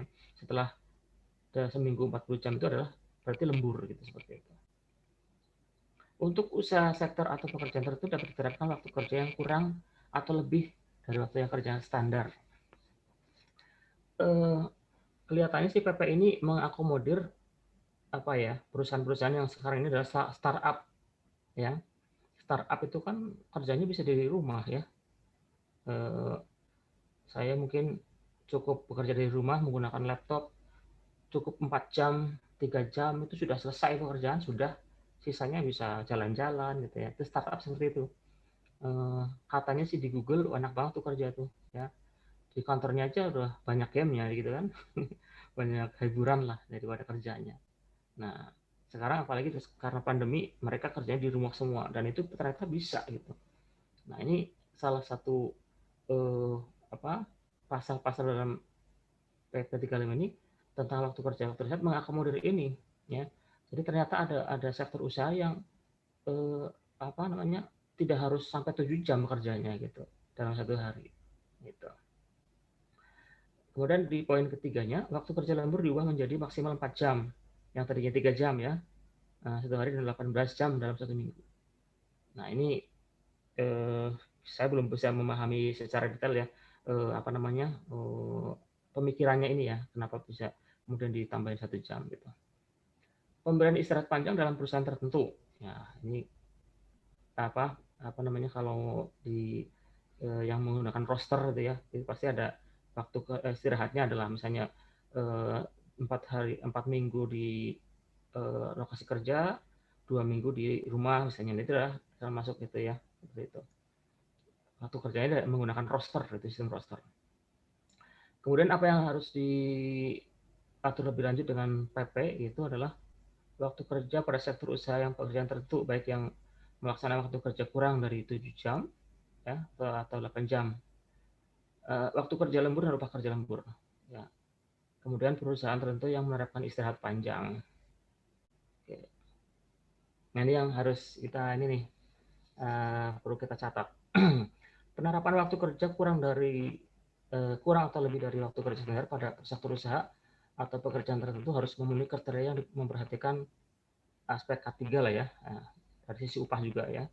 Kemudian perusahaan pada sektor usaha atau pekerjaan tertentu yang menerapkan waktu kerja kurang dari waktu kerja standar itu harus memenuhi kriteria penyelesaian pekerjaannya kurang dari 7 jam. Kemudian waktu kerjanya fleksibel ya. Nah, kemudian pekerjaan dapat dilakukan di luar lokasi kerja, di rumah.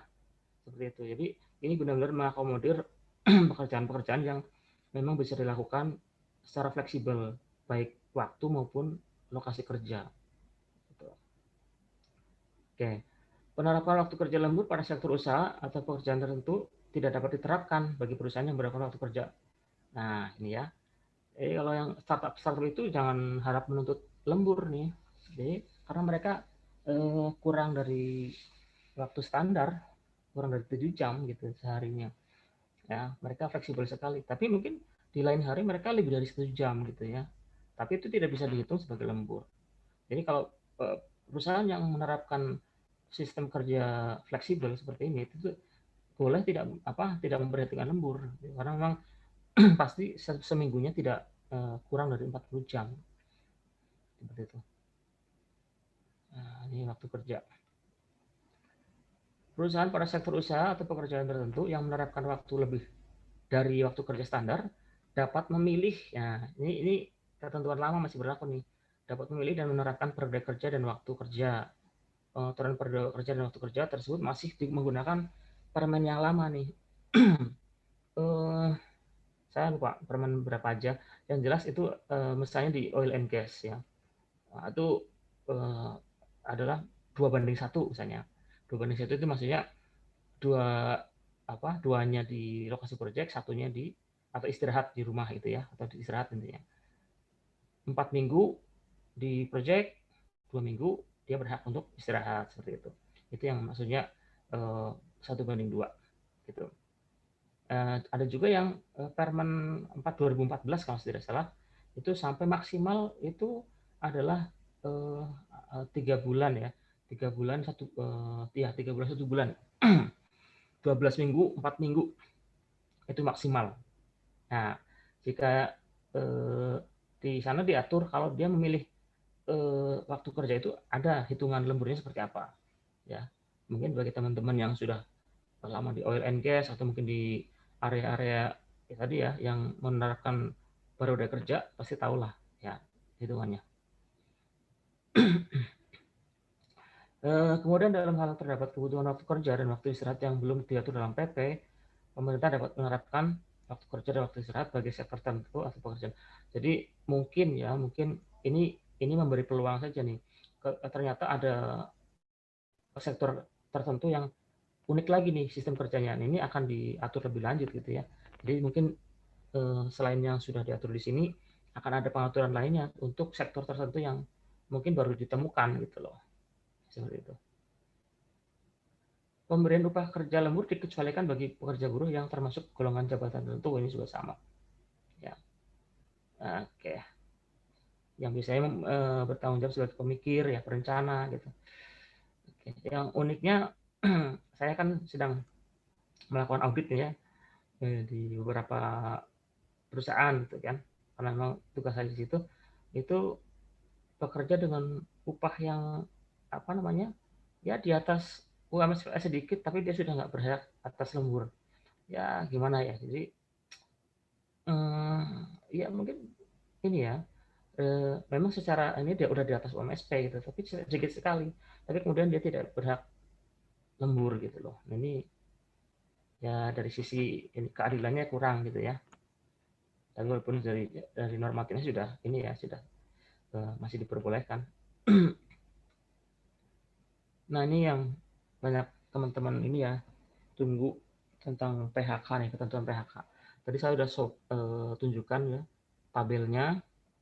Nah, dari substansi pokok PHK dalam Cipta Kerja itu kurang lebih kalau yang poin pertama tidak sama ya, dari PHK itu adalah upaya terakhir gitu loh. Jadi kalau bisa jangan sampai ada PHK sampai pensiun lah, sampai usia pensiun kan gitu ya. Kemudian mekanisme PHK didahului dengan pemberitahuan dengan maksud dan alasan PHK.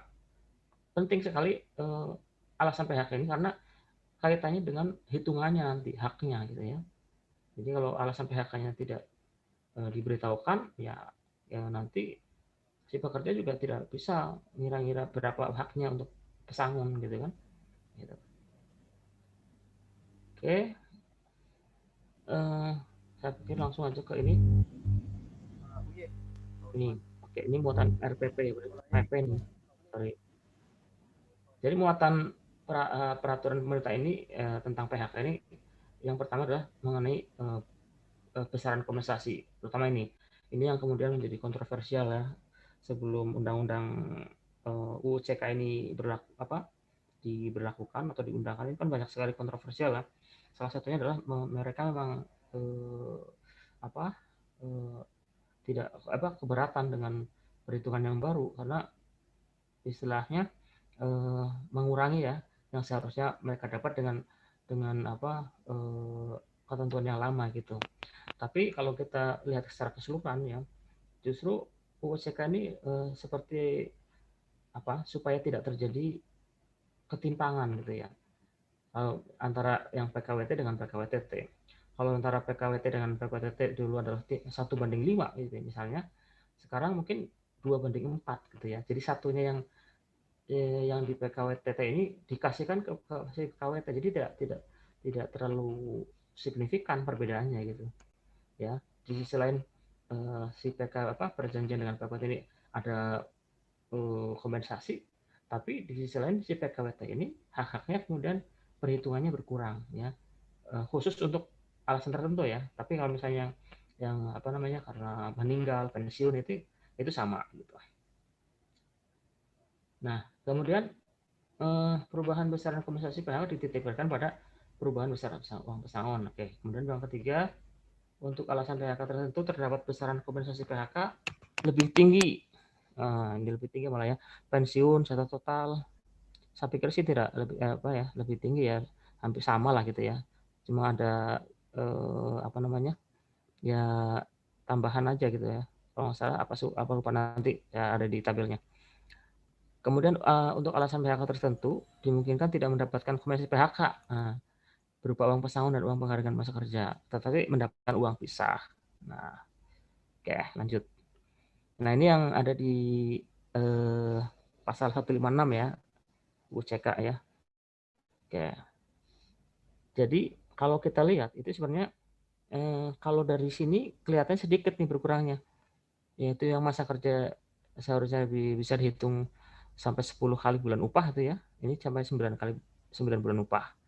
Nah, kemudian yang di penghargaan masa kerja yang dulunya bisa mendapat berapa 12 ya, sekarang 10 gitu loh. Itu aja.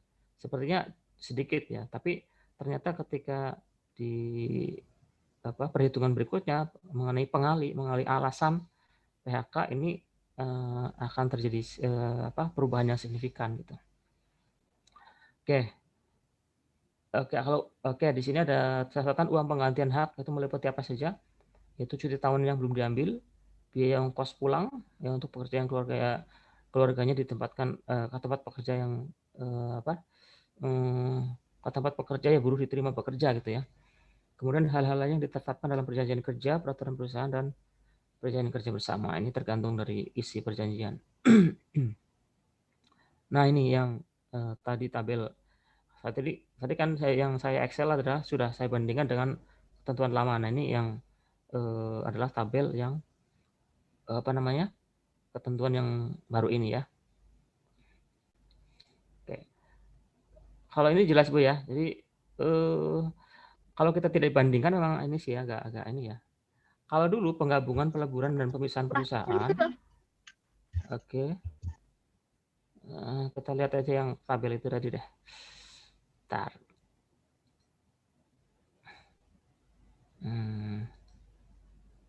Mana tadi? Share. Nah ini. Nah ini.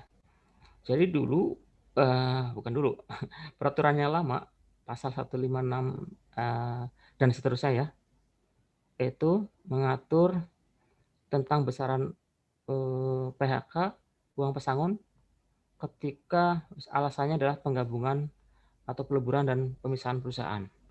Nah, sekarang hanya satu kali uang pesangon, satu kali uang penghargaan masa kerja, dan mendapatkan uang penggantian hak. Sebelumnya undang-undang yang lama itu adalah 2 kali uang pesangon, ya, yang 156 tadi yang berdasarkan masa kerja ya. Kemudian 1 kali penghargaan masa kerja dan penggantian hak. Nah, ini yang ini turun juga ya. Jadi 2 menjadi 1. Begitu juga dengan pengambil alihan perusahaan. Kemudian pengambilan perusahaan yang menyebabkan terjadinya perubahan syarat kerja dan buruh tidak bersedia. Nah, ini. Jadi setengahnya, dulu 1, sekarang jadi setengahnya. Ya. Efisiensi. Dulu namanya efisiensi, apapun efisiensi itu ya pasti dikalikan 2 ya, uang pesangonnya. Sekarang turun drastis menjadi setengah. Nah, ini yang drastis nih, yang biasanya 2 jadi 1, 1 jadi setengah, sekarang 2 jadi setengah ya, gitu. Nah, kemudian perusahaan melakukan efisiensi, nah, sama juga nih, ini jadi setengah, 1 kali. Perusahaan tutup karena kerugian setengah. Ya. Nah, kemudian ada juga yang sebelumnya tidak diatur, tapi di pasal di PP 35 itu diatur seperti keadaan memaksa yang tidak mengikat. Jadi ada force majeure, tapi perusahaan tidak tutup, itu boleh PHK dan ada hitungan pesangonnya ada gitu. Kalau dulu tidak ada, karena memang kalau memang force majeure itu adalah yang memang mengakibatkan perusahaan tutup, itu baru diakui sebagai force majeure itu dulu ya. Tapi ternyata sekarang walaupun ada force majeure, tapi ternyata perusahaan masih survive. Nah, itu ada juga kasusnya, sehingga ini dimasukkan dalam aturan yang baru. Ya, gitu ya. Jadi ini yang ungu-ungu adalah yang aturan yang sebelumnya tidak ada, di sini ada gitu ya. Nah, kemudian terus bawah sama ya, jadi ada berapa nih? Ada sekitar 25 ya. 25 alasan. Di antara yang orang-orang ini adalah yang tidak diatur sebelumnya ya. Pekerja buruh melakukan pelanggaran bersifat mendesak. Nah, dulu hanya ya pelanggaran saja, pelanggaran ketentuan yang diatur dalam perjanjian kerja atau perusahaan. Nah, itu dulu 1 kali, sekarang setengah gitu ya. Nah, ternyata ada lagi pelanggaran yang bersifat mendesak. Nah, ini belum tahu nih, saya belum baca lebih lanjut apa yang dimaksud pelanggaran bersifat mendesak ini. Kemudian pekerja tidak dapat melakukan pekerjaan selama 6 bulan akibat ditahan, ya, karena berkaitan dengan kerugian perusahaan. Ya, kalau yang peraturan lama tidak dikaitkan dengan kerugian perusahaan, ya. Nah, sekarang yang kalau dia berakibat ada kerugian perusahaan, maka dia hanya berhak atas uang penggantian hak. Tapi kalau dia pekerja tidak melakukan pekerjaan, oke sih, kebalik nih ya. Yang berkaitan dengan tidak berkaitan, maka dia dapat ini ya. Tapi kalau tidak berkaitan, dia dapat 1 kali penghargaan masa kerja. Jadi kalau yang mengakibatkan kerugian perusahaan, ya dia tidak dapat penghargaan masa kerja. Tapi kalau tindak pidananya tersebut ternyata merugikan perusahaan, itu tidak dapat gitu. Nah, ini nanti saya share yang ini. Pak Usman, maaf nih Pak, ya, kalau yang pensiun itu tetap dapat 2 atau pernah saya baca 175 ya pesangonnya ya? Kenapa? Saya pernah baca Di sini kan yang pesangon untuk pensiun, itu kan tetap Iya. dapatnya 2 kali, nggak ada perubahan. Tapi saya pernah Iya. baca juga dapat seran itu 1,75, Pak. Oke, Salah ya? 1,75. Mhm. Sebentar kita lihat di, karena saya ini juga rangkuman nih, takutnya saya nyatetnya salah. Bentar. PP 35 ya. PP 35. Oke. Oke, kita koreksi langsung coba. Pesangon. Oke.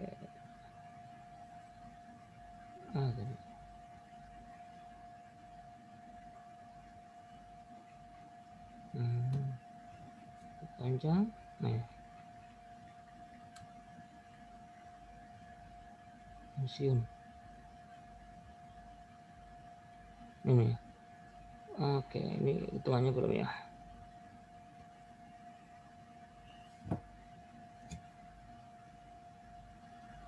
Nah, ini hak akibat putusan hubungan kerja pensiun ya.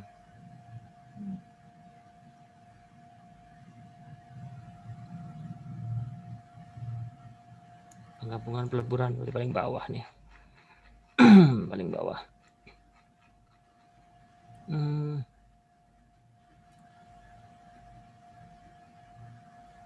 Kerugian. Pasal 56, Pak. 56. Berapa? 56 ya? Oke.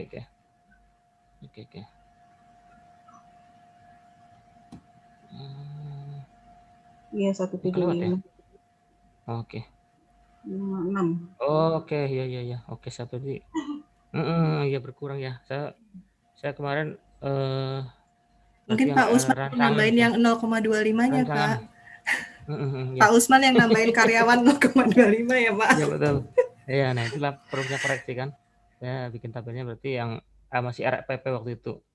Rancangan. Ya, ini yang udah. Oke. Ya nanti bisa dilihat lagi lah ya sesuai apa namanya? Sesuai yang PP 35 ini, dicek lagi. Saya juga nyiapinnya agak ini nggak ada waktu ini. Jadi Pak yang saya pakai RPP dulu waktu itu. Oke, good. Saya koreksi nanti ya.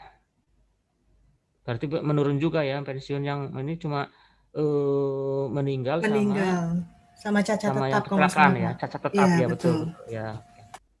Iya betul. Oke.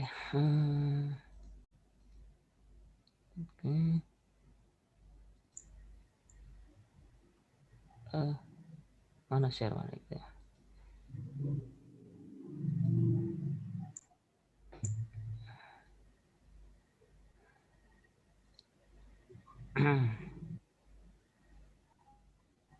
Oke, mungkin sambil ini teman-teman ada yang ngasih masukan lain?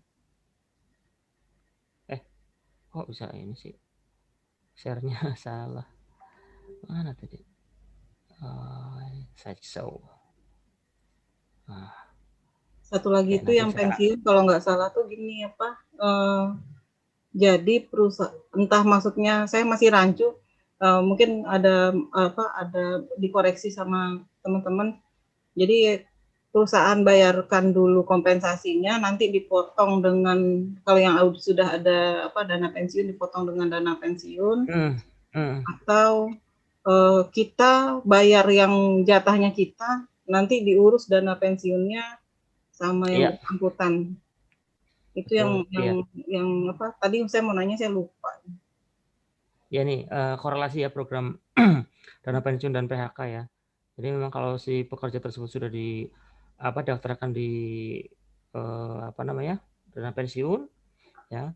Ketika dana pensiun itu yang diterima hitungannya lebih kurang dari hitungan pesangon, maka sisanya harus dibayar oleh perusahaan gitu ya.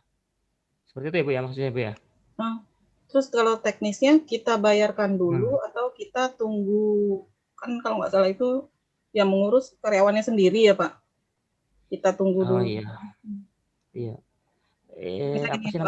Harusnya kompensasinya 100.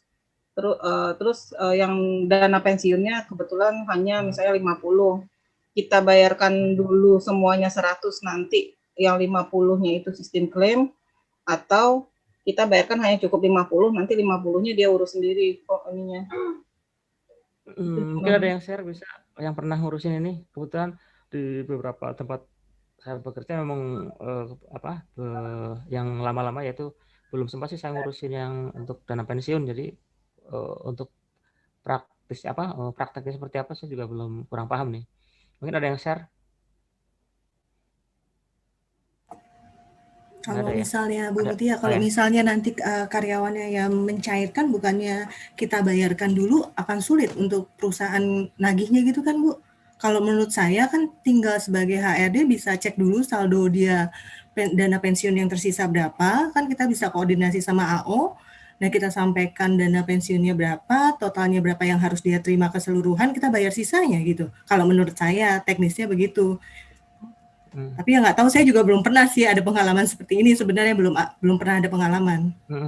Iya, makanya karena belum pernah, makanya saya juga kemarin itu mikirnya apa kita bayarkan dulu, cuma nariknya lagi nanti ke karyawan itu kan agak susah ya. Iya betul, makanya kalau saya pribadi kan saldo kita bisa cek juga kan, dia bisa cek online juga sekarang mungkin kan, dia bisa tahu dana yang tersisa yang mengendap di saldonya dia berapa, tinggal kita hitung kompensasi pensiun dia berapa, kita bayarkan selisihnya.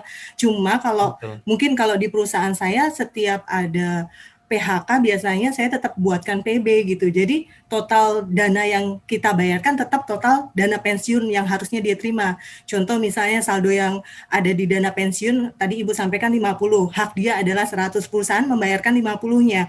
Tapi di PB tetap saya tulis 100 gitu sih.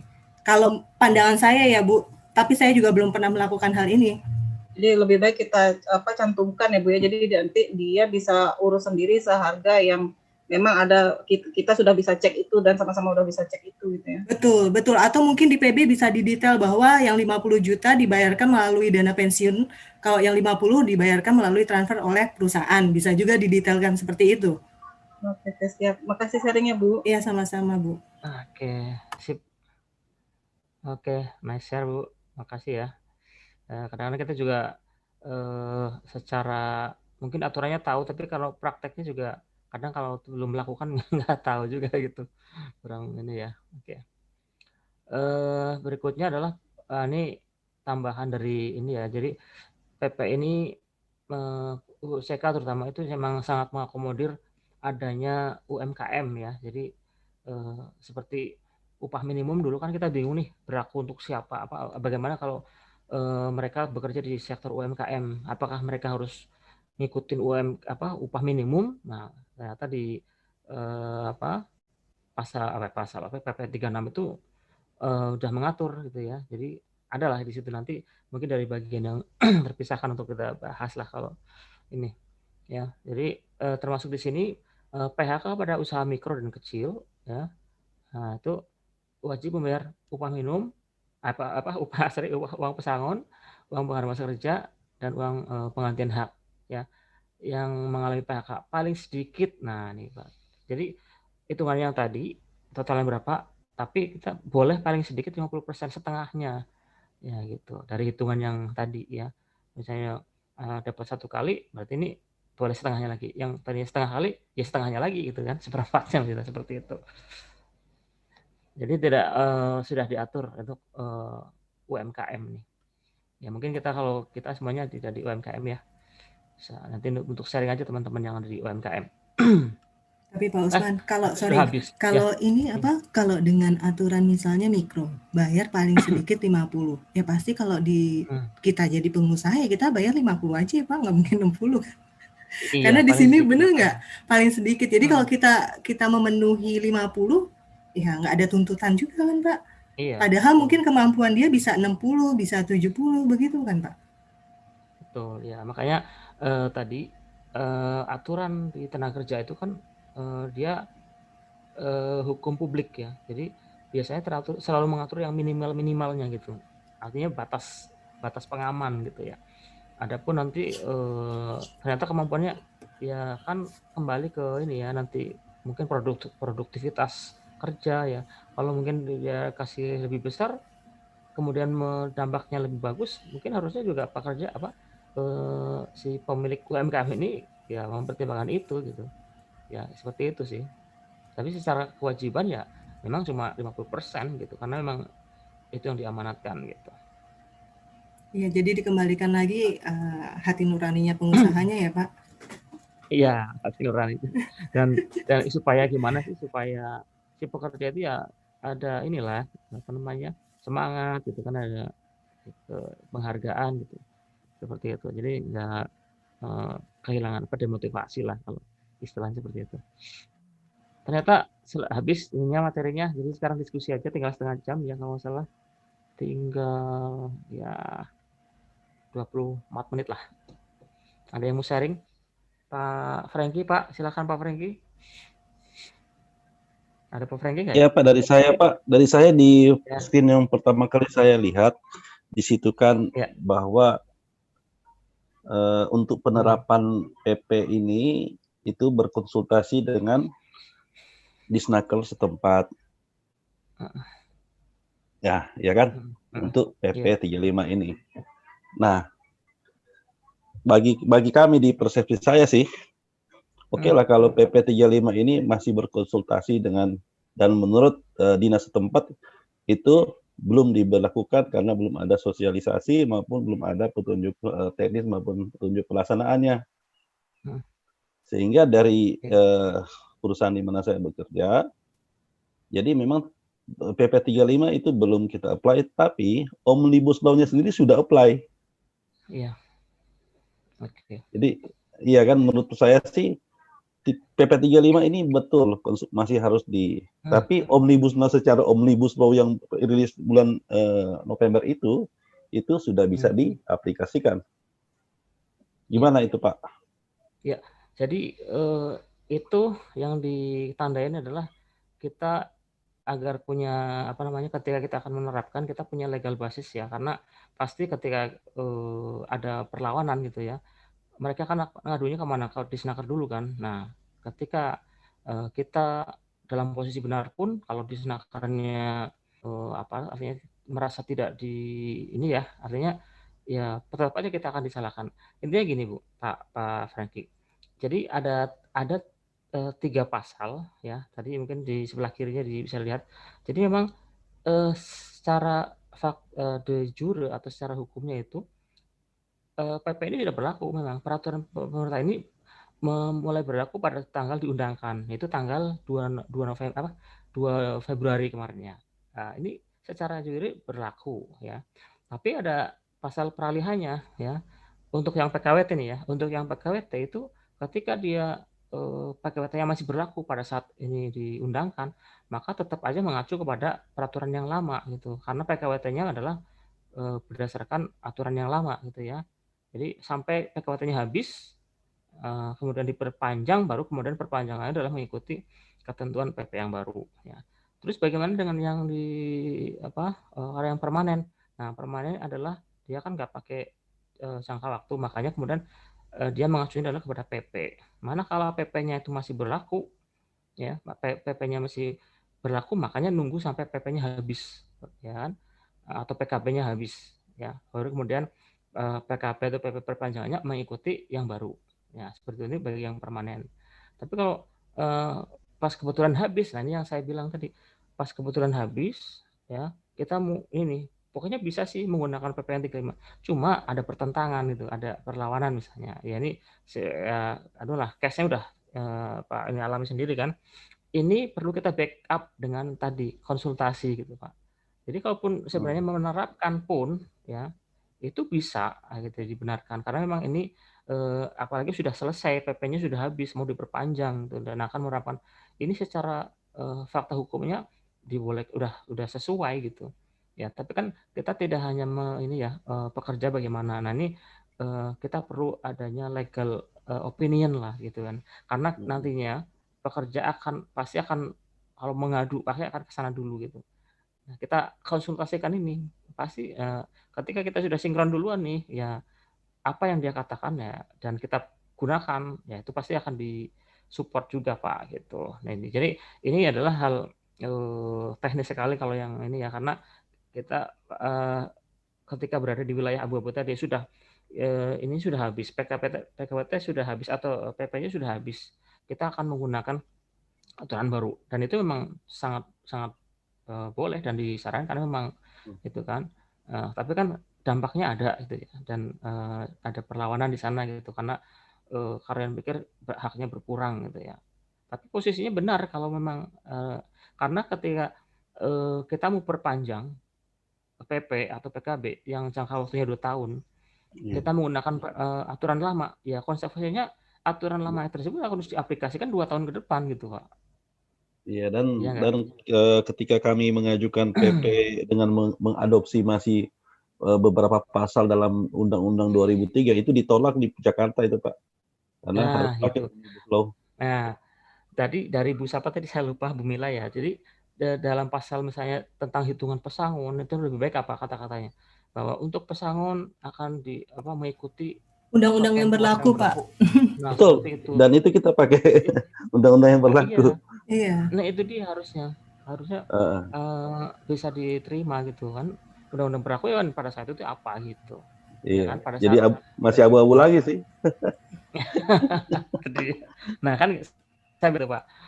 Kadang orang instansi ketenagakerjaan itu juga cari aman, Pak. Mereka juga tidak mau disalahkan gitu ya. Walaupun secara ini udah tahu lah, secara ilmiah kajian ilmiah itu ini udah bisa berlaku nih PP ini gitu.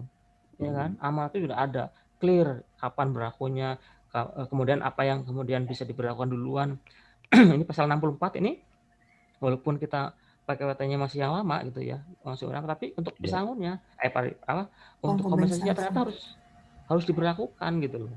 Nah, ini kan ketentuan-ketentuan ini yang sangat clear sebenarnya. Nah, begitu instansi tentang pasal 64 pasti mereka sangat mengiyakan ini gitu. Karena ya udah nggak ada ini gitu kan. Tapi begitu yang tadi hitungan lama pesangon yang lama ke baru, mereka seperti itu tadi alasannya tidak ada sosialisasi gitu. Nah, sebagai pengamannya kita adalah ya udah apa saran mereka itu yang kita pakai gitu. Dan itu kan udah untuk menjelaskan kedua belah pihak ya, baik manajemen maupun ke pekerja gitu. Nah, kita nggak usah pusing-pusing lagi gitu, Pak.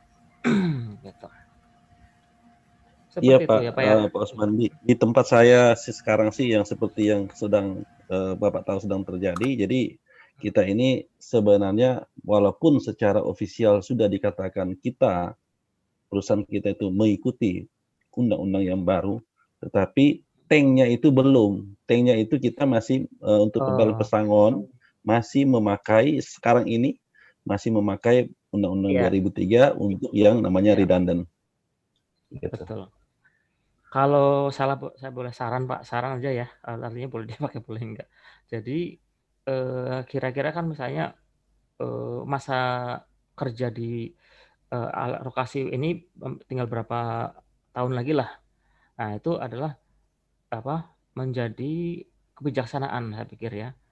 Jadi walaupun secara keseluruhan ya perusahaan Bapak sudah menerapkan, mungkin bukan hanya ada di sini aja ya, yang di Papua, mungkin di daerah lain secara global sudah menerapkan, tapi mungkin untuk wilayah tertentu yang mungkin ada berpotensi yang seperti ini memerlukan kebijaksanaan. Jadi apa yang beberapa pekerja yang pernah menanyakan saya tentang hal ini juga saya sampaikan bahwa yang sekarang Bapak bisa tuntut adalah kebijaksanaan. Ya, karena kalau Bapak nuntut harus tetap menerapkan undang-undang lama, itu tidak ada alasannya, saya bilang gitu. Ya, Bapak tidak beralasan harus memaksa perusahaan untuk memaksa ketentuan lama gitu kan. Tapi yang bisa diminta adalah kebijaksanaan, begitu. Nah, ini kebijaksanaan kan berarti sesuatu yang di luar ketentuan, tapi perusahaan mau memberikan gitu loh. Nah, saya pikir itu bisa jadi solution gitu, Pak. Ya itu Pak, kebijakannya itu sekarang ini masih kita untuk redundant kita masih membayar 2N, Pak. Nah, itu ya masih ngikutin undang-undang. Saya pikir tidak ada alasan lagi ya. Nah, cuman sampai kapan yang ditanyakan teman-teman, sampai kapan 2N ini masih berlaku itu pakai undang-undang 2003. Nah, kita nggak bisa jawab itu. Ya, betul. Makanya ya itu nanti karena ini kebijaksanaan ya ditentukan saja, misalnya sampai proyek ini selesai misalnya, ya bisa saja gitu kan. Proyek baru udah pasti pakai yang bank baru gitu, mungkin. Ya, yang bisa kita jawab Pak Usman adalah ketika memang sosialisasi atau dari tenaga kerja sendiri sudah menyatakan iya. Betul. Tapi itu Ya, nggak akan itulah. lama saya pikir, paling sebulan 2 bulan itu sudah pasti kita sudah mulai ada undangan untuk pelaksanaannya di daerah kita masing-masing. Jadi Bagus, teman-teman Pak. juga jangan senang juga, tapi kita ini akan ketika Disnaker bilang iya, kita mau ngapain lagi gitu. Iya. Tapi negosiasinya sekarang masih berlaku, pembayaran yang lama. Itu dulu kita selamatin dulu. Bagus Pak, ya, good lah. Yang lain mau sharing? Pak, kalau misalnya dengan kondisi seperti ini, berarti kan untuk apa ya, perusahaan juga cukup berat, apalagi kalau mayoritas karyawannya adalah karyawan kontrak. Karena kan dulu kita tidak pernah memberikan uang kompensasi untuk karyawan yang berakhir kontrak kerjanya. Nah, sekarang kalau menjaban oleh perusahaan, nah itu pada saat pengakhiran kontrak mereka, uang kompensasi itu bisa dibipartitkan nggak Pak? Ada peluang itu nggak? Diikat dengan PB lagi mungkin gitu. Walaupun saya tahu aturannya keluarnya seperti itu, ya sama kan pensiun juga kita tahu aturannya begitu. Cuma kan di Undang-Undang 13 juga kan ada celah untuk bipartit. Gimana Pak? Iya, jadi yang beberapa kali saya sampaikan bahwa yang diatur oleh aturan undang-undang tenaga kerjaan itu adalah biasanya yang sifatnya adalah minimal gitu. Justru kalau di bawah itu, sekalipun misalnya ada kesepakatan gitu ya, ini masih berpotensi dianggap sebagai melanggar. Tapi kalau melebihi, ya selama itu lebih dari ketentuan, pasti tidak akan dianggap melanggar gitu loh. Nah, ya sama aja lah kalau misalnya apa sih namanya, ya itu kan pesangon dulu kan nggak ada kan, kecuali mungkin secara fakta bisa menunjukkan nanti ya, misalnya memang ke kondisi keuangannya gitu. Nah itu kan tapi hitungannya sudah berbeda lagi, ada rumusnya sendiri kalau orang perusahaan kondisi tertentu akhirnya tidak bisa membayarkan. Nah ini yang tadi kan kita PR-nya adalah bagaimana kalau yang terjadi kepada PKWT plus pembayaran ini gitu. Ini kan kita belum terjawab nih. Yang sudah ada jelas pasti itu kan yang bagi yang permanen ya. Kalau ternyata kalau perusahaan memang tidak dalam kondisi tidak mampu, itu dianggap 2 tahun berturut-turut itu kan keuangannya ya merugi. Nah itu kan bisa tuh setengahnya gitu kan. Nah tapi kan tidak dengan yang PKWT nih kompensasi apakah setengahnya atau enggak, kan belum ada nih. Nah ini yang belum terjawab nih, yang nanti ya PR lah buat kita semua nanti untuk bisa mempertanyakan ke ini. Tapi ya itu sih, selama itu memang belum ada hitungannya, maka apa yang dicantumkan itu adalah sudah minimal gitu, tidak boleh di bawahnya gitu. Itu sih menurut saya. Dan kalaupun memang dilakukan bipartit di bawahnya itu, misalnya akhirnya disepakati bersama dan didaftarkan ke PHI juga tidak diterima gitu, biasanya bukannya tidak menjadi masalah akhirnya Pak? Selama kesepakatan loh, yang namanya kesepakatan kan ya pastinya kan tidak mungkin akan menjadi kasus, biasanya seperti itu. Kita berharapnya begitu sih Pak. Bisa nggak kalau Ibu menjamin udah kesepakat karyawan tidak menuntut, bisa nggak? Soalnya gini, semua yang disepakati di bawah di luar dari ketentuan normatif itu berpotensi digugat dan pasti di pengadilan ya kalah gitu. Umumnya seperti itu sih Bu, ya entah dengan cara apapun itu biasanya seperti itu gitu loh. Kita udah ya, kita sepakat ya gitu. Ya walaupun tapi selalu ada kita tahu lah pengadilan di Indonesia itu kan ya ada banding, kemudian dan terus bisa ditinjau lagi gitu kan gitu ya. Jadi mungkin secara ini sepakat karyawan, ternyata mungkin ada satu yang merasa tidak sepakat gitu. Nah, itu yang kebetulan jadi menuntut. Itu yang kita di luar kantor kita. Ya, itu sih ya, selama kita bisa menjamin mereka tidak menuntut sih aman-aman saja saya pikir. Itu bipartitnya bisa kita pegang gitu. Itu sih menurut saya. Oh iya Pak, terima kasih Pak. Oke, ada yang lain mungkin sharing lagi? Masih 10 Pak, menit. mau nanya ke semuanya aja Pak, masukannya. Kalau uang pisah itu sebaiknya besarannya berapa ya? Karena selama ini kan kita masih pakai yang, kalau di saya itu masih yang Capman ini Pak, Capman masih pakai ada penghargaan masa kerja.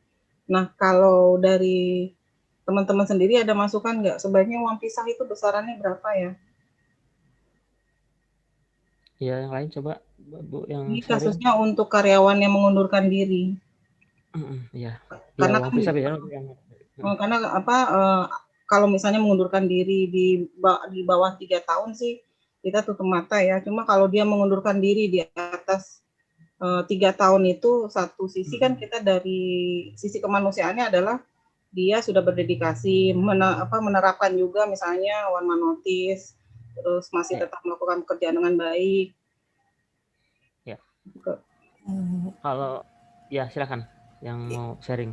Iya, Bu Mutia, kalau kebetulan kan sebelum saya kerja di sini, saya kerja di kantor sebelumnya juga, itu uang pisah untuk level staff itu tidak diberikan. Kalau di PP-nya ya, Bu. Tapi untuk non-staff diberikan. Besarannya cuma 300.000, karena kan uang pisah itu kan menjadi aturan tersendiri yang diatur oleh perusahaan. Nah, itu perusahaan yang mengatur lah. Tidak ada wewenang, maksudnya undang-undang menentukan minimal berapa, ini nggak ada. Tapi untuk di perusahaan yang sekarang saya bekerja, saya buat aturannya itu setengah dari uang penghargaan masa kerja. Cuma skalanya persis sama uang penghargaan masa kerja, skalanya. Cuma misalnya contoh 3 ke 6 kan biasanya 2 bulan gitu. Saya cuma dapatnya 1, 6 ke 9, 3, 1,5 gitu, Bu. Gitu. Terus itu saya atur, saya pisahkan juga untuk yang misalnya dia melakukan kayak pidana gitu, mungkin akhirnya diputuskan kalau selama pidananya hukum dinyatakan dia bersalah, mungkin tidak akan diberikan. Tapi kalau misalnya pidananya tidak dinyatakan dia bersalah tapi tetap kita proses, ya setengah dari ketentuan yang kita tentukan dari awal gitu. Jadi seperberapanya ya, 1/4-nya lah, Bu, gitu. Ya. Itu kalau di perusahaan saya, Bu. Oke, siap. Makasih, Bu. Sama Bu Mutia. Ya, betul. Jadi memang kita tidak bisa menentukan idealnya ya, tapi memang praktek di masing-masing perusahaan beda-beda. Jadi memang kalau untuk menghitung masa kerjanya, kita bisa mengadop dari rumus penghargaan masa kerja ya. Jadi per 3 tahun ya, 3 tahun ke 6 tahun, 6 tahun ke 9 tahun seperti itu ya. Tapi ada juga mungkin setahun, 2 tahun boleh-boleh saja. Setahun dapat sekian, 2 tahun dapat sekian, itu pun boleh aja. Itu kan yang penting diatur dalam PP, PKB atau di perjanjian kerja gitu aja sih. Ya, jadi nggak bisa dikatakan yang idealnya seperti apa gitu. Oke, Pak. Oke, tinggal 7 menit. Kalau masih ada lagi satu lagi mungkin sharing atau pertanyaan. Yang tadi yang sebelum kejawab, tolong ya Bu ya, tolong diingatkan saya apa sih tadi yang masalah itu yang untuk PKWT ya, kompensasi Pak. Ya, ketika perusahaan ternyata tidak mampu gitu misalnya ya, apakah bisa di bawahnya gitu ya? Betul. Iya. Oke. Pak Usman. Ya, ini Pak. Itu maksudnya ya. Tidak mampu perusahaan bangkrut apa perusahaan tetap berdiri atau gimana ya Pak? Kan misalnya ini kita ada proyek nih, oke rugi lah ya. Atau perusahaan itu tutup gitu loh maksudnya. Kalau misalnya rugi tapi kan tetap berdiri perusahaannya. Harusnya istilah itu udah ketentuan dari proyek maksudnya gitu loh Pak. Ya. Kalau logika saya yang ditanyakan Bu Reno tadi ya, itu artinya perusahaan itu tidak mampu karena mau tutup, kan harus membayar semuanya gitu ya. Sisa apakah termasuk sisa kontrak segala macam ya itu kan, karena harus diputus ya. Nah itu bagaimana kan gitu. Kalau misalnya cuma bayar 1-2 orang, yang mana mungkin kayaknya nggak ada ya perusahaan cuma harus membayar kompensasi 1-2 orang, kemudian tidak mampu akhirnya setengahnya, itu kayaknya jarang sekali sih. Jadi mungkin yang di konteksnya pertanyaan tadi adalah ketika ya mengalami pilot gitulah, seperti itu ya. Mungkin seperti itu ya Bu ya pertanyaannya ya. Ya bisa juga merugi Pak, bisa juga pilot seperti itu. Bisa juga merugi kan? Kan merugikan tapi ada dua definisi juga kan, 2 tahun berturut-turut atau hanya kategorinya merugi gitu ya Pak ya. Terus pilot gitu kan, cuma kan memang uang kompensasi untuk PKWT-nya memang tidak dijelaskan sedetail itu. Jadi kan kita juga menerapkannya bingung gitu loh Pak. Iya. Gitu. Oke. Ini yang jadi PR ya, nanti kita perlu tanyakan nih kepada yang lebih berkompeten. Ya kadang orang di Snaker juga belum tentu kita tanya seperti ini tahu langsung gitu ya. Iya betul Pak, nggak ada yang jawab Pak. Malah saya tanya orang kementerian juga nggak ada respon. Iya memang betul. Ya masih menunggu cuklaknya nih kayaknya. Oke, pasti adalah semua aturan pasti ada kelemahannya yang mungkin terlewat atau apa. Jadi ya kita tunggu aja lah. Oke, kalau tidak ada lagi, mungkin kita cukup ya. Sudah jam 6. Oke, Bapak Ibu, terima kasih sekali nih, sharingnya sangat bermanfaat ya. Jadi saya mohon maaf sekali nih, saya bukan pembicara nih ya, cuma saya sharing. Bisa saja apa yang saya sampaikan ini ada yang keliru, mohon nanti dikoreksi ya. Kalau misalnya tadi misalnya saya masih 2 kali saya mention karena saya masih pakai yang RPP, ternyata yang undang-undangnya 1,75 ini hal-hal yang memang kadang terlewat gitu ya. Ya pentingnya diskusi seperti ini, jadi ada saling koreksi gitu ya. Oke, sekali lagi saya sampaikan terima kasih pada teman-teman semuanya, mudah-mudahan ini bermanfaat dan bisa berkelanjutan ya untuk saya sih rencananya pengennya nanti kita mengundang ini orang di Snaker lah, atau pokoknya yang kementerian gitu. Gitu Pak Usman. Kita undang gitu. Ya mungkin harus menyediakan untuk ini ya, untuk yang pembicara gitu ya. Kalau saya kan nggak usah lah itu karena memang bukan pakar. Tapi nanti kalau kita mengundang pasti akan perlu biaya lah untuk memanggil si ini pembicaranya gitu. Ya kita akan coba rundingkan nantilah. Baik, tunggu ya Pak Usman. Sebelumnya juga terima kasih Pak Usman udah difasilitasi diskusinya Pak. Makasih ya, Mas ya. Ini urunan Bu. Cuma kan dikoordinasikan gitu. Ya. Terima kasih ya teman-teman ya. Terima kasih Pak. Ya, terima kasih Pak. Mudah-mudahan ini rekamannya bagus, nanti bisa di-share juga kepada yang kebetulan mungkin ada yang tidak ikut hari ini. Oke, selamat sore. Terima kasih atas perhatiannya dan Assalamualaikum warahmatullahi wabarakatuh. Waalaikumsalam warahmatullahi wabarakatuh. Waalaikumsalam warahmatullahi wabarakatuh.